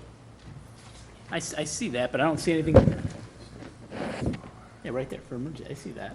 Yeah, so we don't pay that No, I know that. If it's an emergency. if it's an emergency. You do the math, that's what it adds up to, It- though. That's how your 37,000 comes up to, But so. it doesn't matter. Because that's only for an emergency work. So you're telling me all these costs that are listed under equipment don't exist only in case of emergency? Yes. So, and this is, okay, so this is recorded. You're telling me that we will not pay these costs under regular tree trimming, only in emergency. You're telling me I'm not gonna pay for an everyday aerial tower, log truck, chipper, et cetera? Yes. Okay. Because the cost is Per total tree. pruning cost for Ward 4 is $37,610. That's how we write the contract. Okay. So for every tree 10 inches or less, it's gonna cost $30 for them to come out and trim that tree. Saw that, yep. That's it. That's the cost. Okay. So if they come out and do 100 trees, it's $3,000. Not 3,000 Overall, plus. over 4 years, correct? Or over the first year, Just- right? Just for the first year. Right. Because then the next one, which is optional, so we're not asking for a 4-year contract, we're asking for a Only one, approving 1 year. it's I a know, 1-year contract. Right, and then what does it go down to? The next- 33,000, and then it Yeah, goes down to because the trees change. 23,000. Yeah, but by bidding it like this, if I would have bid it just for 1 year at those rates, we would never, ever have received a bid at $37,000. Never would have seen it. But if we stop at 1 year, then you just got one ward done. Am I right? Yes. So all the rest of us suffer. Okay, that's it. But that's up to us. That's the point you're making. Don't worry, you won't get it from Public Works to do it. All right, yeah, well, Public Works, yeah, I don't have to worry about anybody. They'll all do it. They And won't they'll do go it. within the wards. I don't have to worry about my ward being last on the list and not getting anything. They don't do it. Call to order, you're out of order. That's okay. Mayor, please. Man, real quick, so you're talking about 700 trees per ward? Is that what you're telling me? Well, I mean, there's I'm dip, kind of looking at the numbers, but yeah, 250, 4, 5 1/4, 6, 7 1/4, yeah, about 800 trees in year 1. In Ward 4, about 800 trees. well, I did it at 700 because I heard the number 700. I just divided 37, it came out to like $53 or whatever. I mean, you're gonna get a landscaper to come out for $53. And I know Alderman Roy Wesley's talking about, well, the guys can do it, the guys can do it. Well, I've been here 9 years, and the guys have been doing it for 9 years. No, wait, it hasn't been done for 9 years. That's why this came up, and that's why it was brought up. We've been told. The guy we hired was more about taking care of special areas, getting the mulch down, because the mulch used to go down in August. Now it starts to go down in May and June. And whatever else he does, the landscaping, how many acres of grass we cut or whatever. I'm just looking at the total price. So we're looking at $53 approximately per tree, but I know some trees naturally are cheaper, other trees are more. The larger they are, the more they are per tree. I'm looking at the breakdowns. I understand. And this is, so each year one ward would get done. At the end of 4 years, I mean, I don't know if you have to do it every 5th year. Heck, hasn't been done in 9 years, so if we do it once, next 4 years, you can let it go for 4 years or whatever. Alderman Eugene Wesley. I just thought at one time this came to us and we were going to, maybe I'm wrong, but we were going to do the smaller trees in-house with our guys. And then the bigger stuff, we were going to contract out. So now here, if I'm mistaken, you're contracting the whole entire project out. Mr. York. Yeah, the original thought and the original budget request that we brought to council during the budget, FY 2016 budget, was for $30,000 to do all trees over 10 inches in diameter. Okay, so that was for $30,000. So then when we got the bid, that bid came in, and the bid came in at $37,610. 251 trees. Could we go out and trim the 251 trees in-house? The answer to that question is probably yes. But what happens is that it's, the guy goes down the street and you've got 2 trees in front of your house, and one tree's 9 inches and one tree's 15 inches, and they trim the 15-inch one and they move to the next house. What are you gonna do as a resident? You're probably gonna call Public Works and you're gonna be upset because that tree didn't get trimmed. And yeah, we're gonna be coming along at the end, you know, later on in the season or later on in the winter when we get a chance in between snowfalls and, you know, those kind of things to trim those trees. That could happen. But we thought with the price that we got and the savings that we have in the CIP due to the tree replacement that we had an extra money, and we had that extra $7,000 left over from that because we didn't plant. We got really good tree prices, planting prices as well. We thought, you know what, let's go for the whole thing. Let's try to get all $37,000 of it. So when the guy goes down the street, he goes down Itasca, he doesn't have to worry about which tree he trims and which tree he doesn't trim. He just goes right down the street and trims them all. So, follow up to that. So my question is, in the budget item that is in this year's budget, you earmarked $30,000. So what you're doing is taking it out of that line item and you're putting it into this project, am I correct? Yeah, because that's what was budgeted So, for more or that's what was, we actually had $30,000 set aside for the tree trimming programming. Okay. Tree trimming program. So what you're trying to say here is we go ahead and vote for this tonight and we go for this. There's no money in that budget now for $30,000 for us to trim any trees in the city.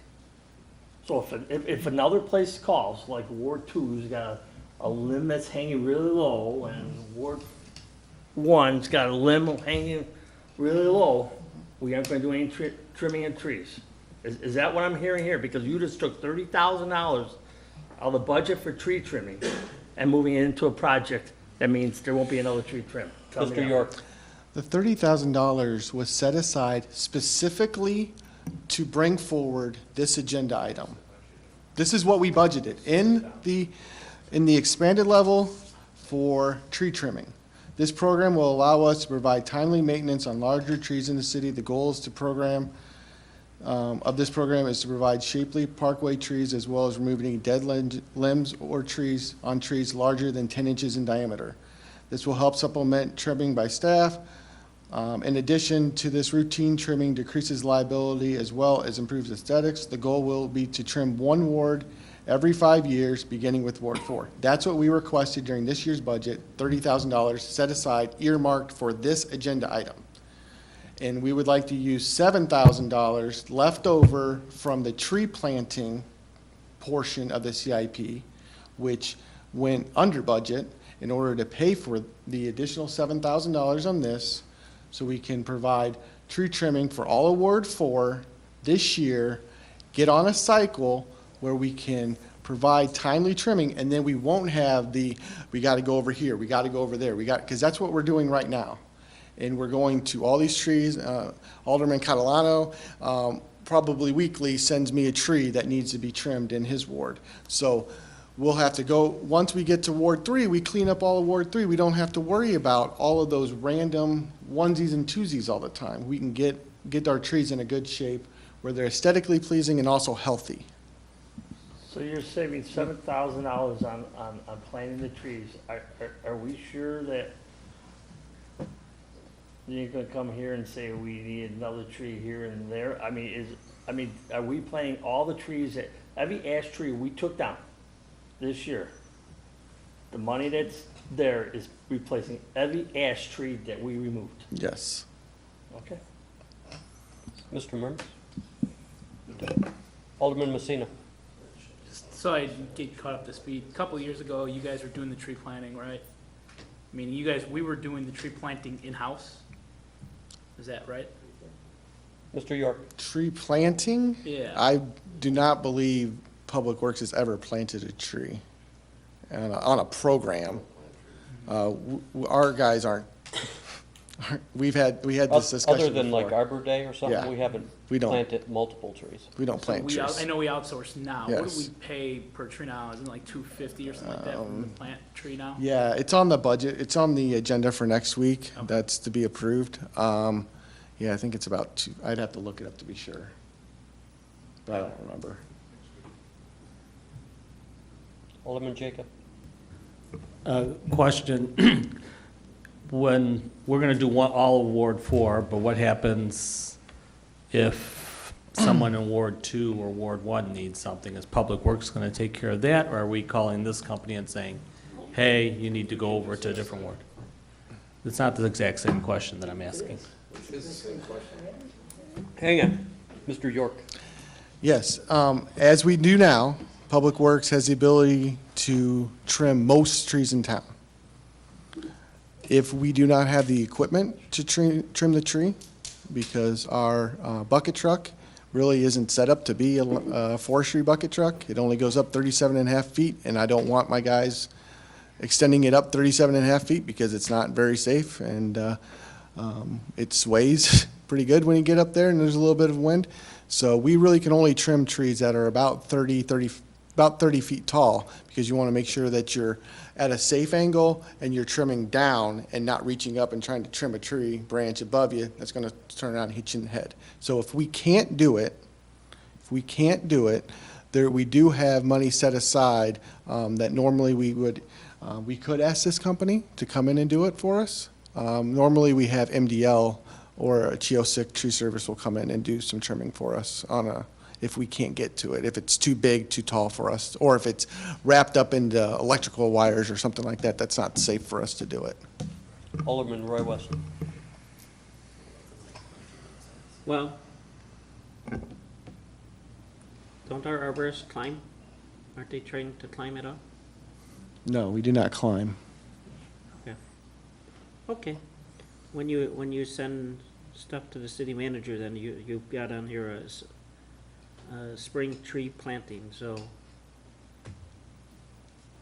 And because I got an email from it says that you plant trees, so maybe you might. Mr. York? Yes, a spring tree planting program. Our arborists go out, locate the location of the tree, stake the ground where the tree is going to be planted. That is part of the spring tree planting program. That's not planting a tree, though.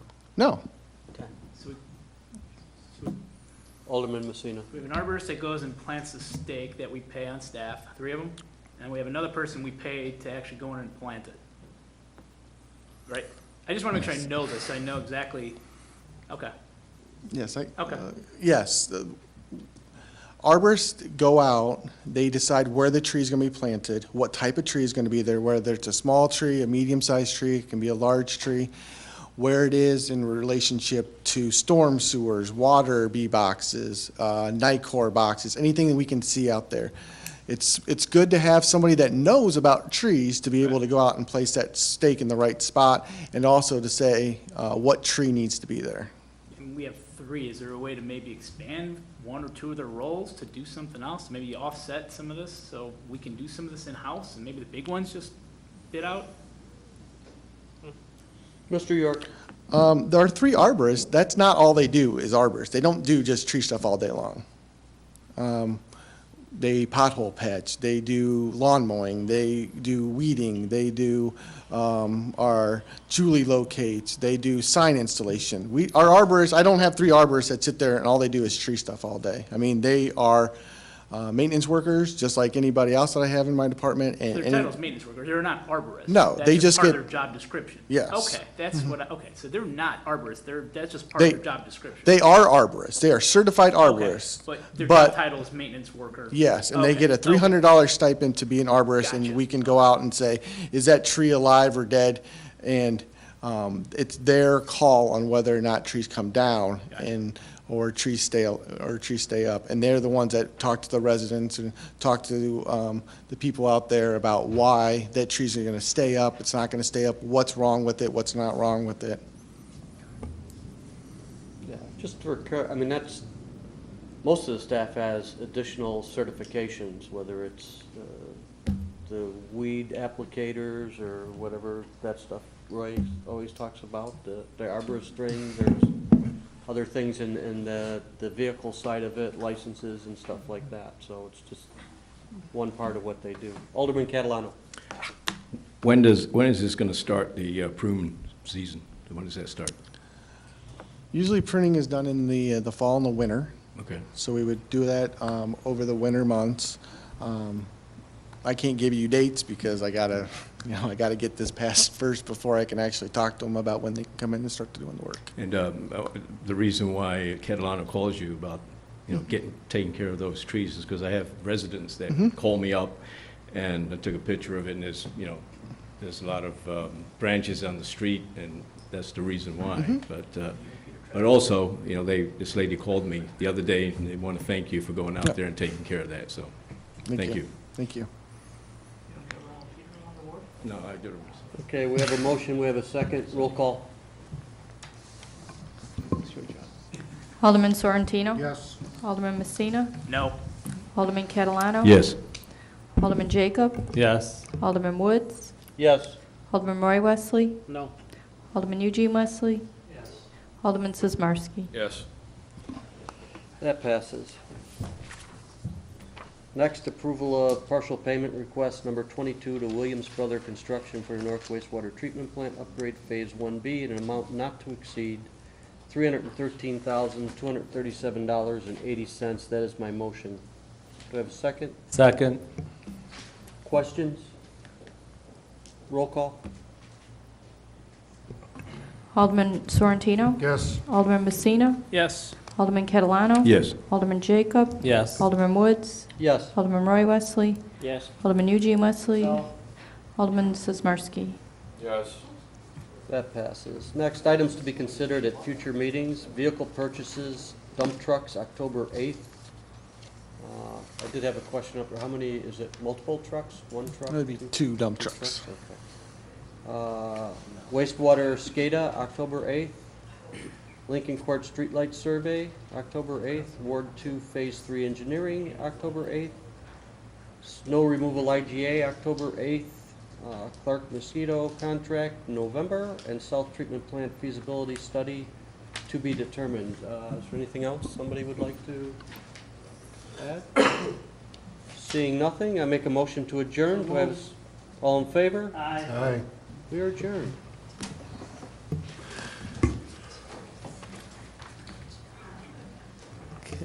Okay, we're going to move on with the I'd like to call the Finance and Administration Committee to order. Let them take their note that all the same people are present. Need a motion to approve the minutes from the regular meeting, June 11th, 2015. I'll make that motion. Second. All in favor? Aye. Opposed? That passes. Report and recommendation, water rate model, and I think our finance director is going to give us a little presentation here. Yeah, thank you, Mr. Chairman. Back during the budget cycle, water rates were requested to come back within 3 months, so staff came back in June, looking to talk about water rates. Staff had mentioned that they had learned about a new model at a conference that had gone to, and at that time, staff was requested to bring that model back in October. Just to give everybody a little more time, we bumped it up to September.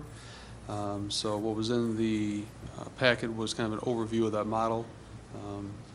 It's a new idea, a new concept. I don't know where everybody's head's at on it. We do have some slides to go through to kind of summarize it if everybody wants.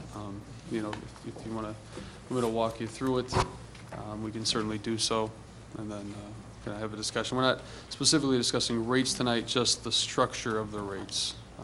So not looking to solve the rate issue tonight, just what do you want the rate structure to look like going forward, so. Alderman Woods? Why are we having a discussion? What's the purpose? Is the one model gonna magically give us more money? Mr. Murmas? Brad's too nice when he speaks. Basically, Brad had a conference that he attended and had some new ways about doing water billing.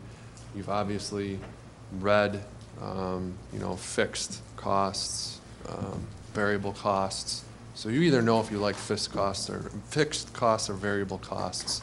If you're totally against, a fixed cost system, then it's really just a waste of time to even do the presentation. This is not going to magically find us more money or anything like that. It's just another theory about water billing that was asked to be presented. But if we're not really interested in going down that path, why even waste time? So this is just something we found. You've all read it. If you're not really interested, why don't we can cut it off now and save time. But if you are interested, then we'll proceed forward. But I have the feeling that some may not even be interested in a fixed cost system, so. Alderman Messina? Yeah, I want to learn more, because I think part of what I saw the value is this could help if we have a high rate of like vacancies or foreclosures, and right, the way that model is. Mr. Wilson? Thank you. Yeah, it really depends, because part of the model is to kind of stabilize the revenue stream from the volumetric, where people are watering their lawns in the summer, filling pools. You're going to have higher revenues in the summer, lower in the winter. The problem with the volumetric one is that if a home's been vacant for a long time, they're going to have no use, so then they'll have really no fixed costs because they haven't been a strain on the system. So it kind of cuts the opposite way on the vacancies, unless you want to come up with some sort of vacancy rate per se. Alderman Woods? What happens with that cost? We have a fixed cost to run a system. So if we spread that over 10,000 people, and then magically 2,000 people disappear and they no longer pay a portion, the 8,000 people left have to make that up, or we eat that, correct? Correct. Mr. Alderman Catalano? How's this going to help the residents? Going to benefit the residents in any way? No. Yeah, it's probably a push. It's just the way just in the presentation and the way it's packaged up. So, it's Alderman Wood's first question. It's not a silver bullet for anything. It's just a different methodology of it. So that's why the manager said if everybody's okay with the way we do it now, and this is too big of a diametric change for everybody, then. Is it going to help you guys out? No? Okay. Alderman E. Wesley? Well, we raised the rate, why are we even going, I think you should just take a poll who's even interested before you get into the presentation. Because that budget time you put together a presentation, that didn't go 5 seconds. So, Mr. Wilson? Correct. The one shortly after the budget time was tabled to talk about this if we wanted to, and then depending on how this went, we'd come back with the rates probably next month or in early November. So we just kind of punted it down the road. So. Is there, Mayor, police? good. We went through this quite a few years ago and looking at the tier system and this and that. And this is a little similar to the tier system. If you're single, or maybe just a couple, you might save a little money. If you have a family, basically we're telling you, don't move into Wooddale. It's going to cost you more because you're going to pay for those singles. And that's why we ended up staying with this. And you use more water, you pay. Somebody like me who uses more water, I'm going to pay for it, unfortunately, but it shouldn't become a. And then the other thing is here you have, I think it's a 3-year average. So I'm just curious, if a new family moves into town, what happens to the average? Got to pay. Some poor guy moves into my house, he's going to pay super He's in rates. trouble. He's getting the average of that residence? Come on. You pay for what you use. It's pretty simple. I guess based on some of the questions, let's take a poll. How many would like to hear the presentation? How many, apparently nobody wants to hear the presentation, so I guess we'll give Mr. Wilson a break from giving the presentation.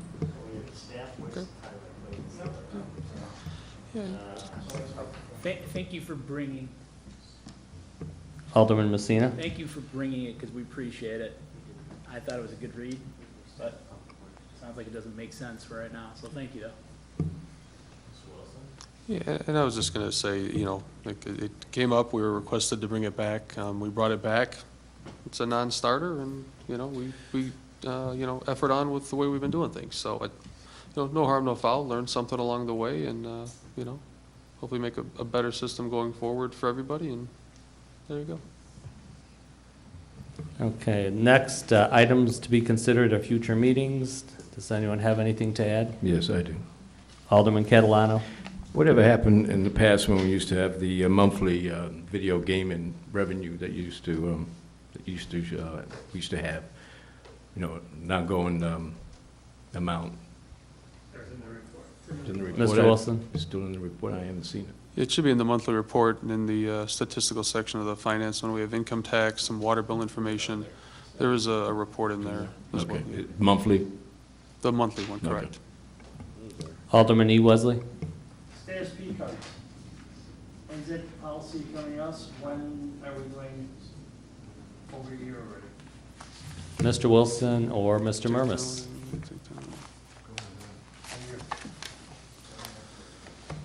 At this point, the policy has been discussed with the chairman. We're looking to discuss it with the vice chairman. And so we're waiting to discuss it with both of them, get their feedback on it, and their comfort level with it before moving forward at this point. So, That's me. finance, Oh. whole finance? Alderman E. Wesley, what was your question? I just want to know when it's going. It's over a year. Yeah, we're- Alderman Woods? Almost a similar question to the last one. What's this going to do for us, and why do we need it? It's been a year in the making. It doesn't seem too user-friendly. And I'm just trying to figure out if it's worth all that we're going through. That's my question. Mr. Wilson? Sure. You know, about, what was it, a year and a half ago, give or take, the council, you know, wanted us to, you know, add some tougher accountability to the guys who are purchasing things. One of the things that came up along the way was, you know, the ability to, you know, maybe shop some pricing a little bit, because right now the department heads have cards, none of the other people do. So the ability for anybody below a department head level to kind of, you know, shop some pricing, unless you could get it through a vendor, really wasn't there. The tracking of certain items, you know, recurring items purchasing, because part of the follow-up to this after we get into it, we already know some of the items that we buy on a more repetitive basis would be to then go and try and streamline those processes as well. Maybe even, you know, in some instances, come up with some nominal inventory for some of the items. You know, the way it is now, it can be the next day, it could be 5 weeks before we get the invoice for certain items. And so the timing on those is really lost. There's not a lot of currency to the data that we're receiving right now. So, you know, the council asked for the accountability, you know, some tracking, and the ability to shop pricing better. Couldn't we just get a credit Alderman card Woods? to do this? Well, that's what these are. Alderman I Woods, guess that's why continue. I'm confused of what takes so long. I mean, I can call up Bank of America, Chase Bank, American Express, anyone, right, and get everybody up here a credit card. Give each one an individual limit, if you will, and the accounts are online, so you can check them, and you can ask for higher levels of detail when you set them up. I'm just, Correct. Mr. Wilson? I haven't been involved, so I'm lost. No, sure. I mean, Mr. Wilson? yeah, no, you're pretty, no, you're pretty on point with the overall concept. One of the things we put in the packet, was it a couple of months ago with the delays, you know, BMO went through some restructuring, they had some new pricing, they had a new application, we had to fill it. It all flowed, but through the mergers and things like that, then they had to go back through underwriting a couple different times. So we're to the point now where, like I said, we've distributed the internal, like day-to-day operational policy to the chairman and the vice chairman, and we're, you know, looking to meet with them again, get some feedback on that. So to your point about getting the cards, setting the limits, setting the MCC codes, the merchant category codes, restricting those for the, you know, the TVs, electronics, the airplane tickets, whatever. That's all there. So you're 100% correct. It's just some. Thank you. Mayor, please. I mean, the only difference I saw in these, and I think it's gonna help us out, is basically, guys used to go into the lumber yard or whatever, pick something up. We don't see the bill for 30 or 40 days. Here, now, I know staff said they're gonna be checking. I don't believe they're gonna be checking every night, because that's not gonna happen. But I would expect once a week, at the end of the week, we'll be able to see it. We'll see it quicker, and you'll know exactly who went in there and whatnot, because they have the card. We'll have more accountability. That's the only thing that's the only difference I saw between the way we were doing it. We have more accountability. Is that correct? Did I understand it correctly? Mr. Wilson? Yeah, I mean, the accountability is a big portion of it, and so then the tracking. So as far as the policy, I mean, the way we were doing it before, whatever, the guy's on the job, needs something, ran to the store, came back. Now we'll see if somebody's running to the store every day. Well, wait a minute, there's a problem here. Why is this guy's taking another 25-minute break to run to the store every day? You'll be able to see that stuff right away. Correct? Correct. Okay. Mr. E. Wesley. So this is exactly what I say when I ask for stuff to be put on an agenda when it's coming. This is another project that's been on here over a year now. Over a year. I'm just saying, if I, at my job, and I'm sure at anyone's job, if you got an assignment to do, it ain't taking a year to complete it or else you won't have a job. I ain't threatening anyone here, but this has been going on for a year now. We were in a fast pace to pass this on the dais, really fast to get this done. You had to have a vote that night, and now I just can't understand it's taking this long. I just can't. And I'll be totally honest, I was the one that voted against the thing from get-go. So, I was against it from get-go. I'm just saying, it's just like, if it ain't broke, why create another monster piece? All you have to do is, we know our list of vendors. All you do is pick up the phone and say, how much is our bill? Bang. It ain't that hard. You walk in there, I have a PO here, just put on the PO. You know exactly, you have to sign for it. It ain't that hard. Now we're gonna have this piece of paper filing here, and I see a total nightmare with this thing. So I'm just telling you, unless there's a good sell on that, I'm against it still, and I'm telling you, it needs to happen now, not a year later. Okay, just one comment. Myself and Alderman Roy Wesley were going to review the policy, and at that time we were going to bring it forward, but I guess people have questions, so we'll answer them now. Alderman? Okay, then let's put it on the future agenda to discuss this. When will that be on a future agenda? Next meeting. Mr. Wilson? Not to be, I don't know what, but, I mean, we can put it on there. I mean, we'd love to, include the feedback that we get from the chair and vice chair to put it on there. So that would be the only caveat, but unless the manager has another opinion, sure, next meeting. Mr. Mayor? Here's the thing, we passed this already. If you guys want to bring it back up to discuss it again, you need the motion to reconsider, and that's at that point, you have to make the motion to reconsider from the prevailing side. Again, we're streamlining something. I don't know why we're having this hard discussion. Okay, I think we're going to put it on the future meetings, and to take it to council, at that time, someone would have to make the motion. Is that correct, Mr. Mayor?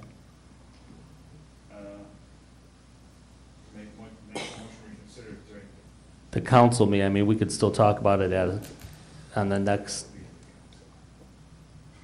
Okay, let's just put it on the future meetings for committees. It's going to be under other business. Under other business. Mr. Murmas. Bringing back P cards in theory or the P card internal control policy? Well, it sounds like there's a lot of questions here, so I know myself and our Wesley, we're going to review it this week, so might as well bring it all at the same time, I would think. He's not getting clear direction. Ask another question. Mr. Murmas? Kind of a complex issue that I'm sure we're procedurally breaking rules, so I'll have to talk to the attorney and figure something out to help you guys to be able to talk about it again.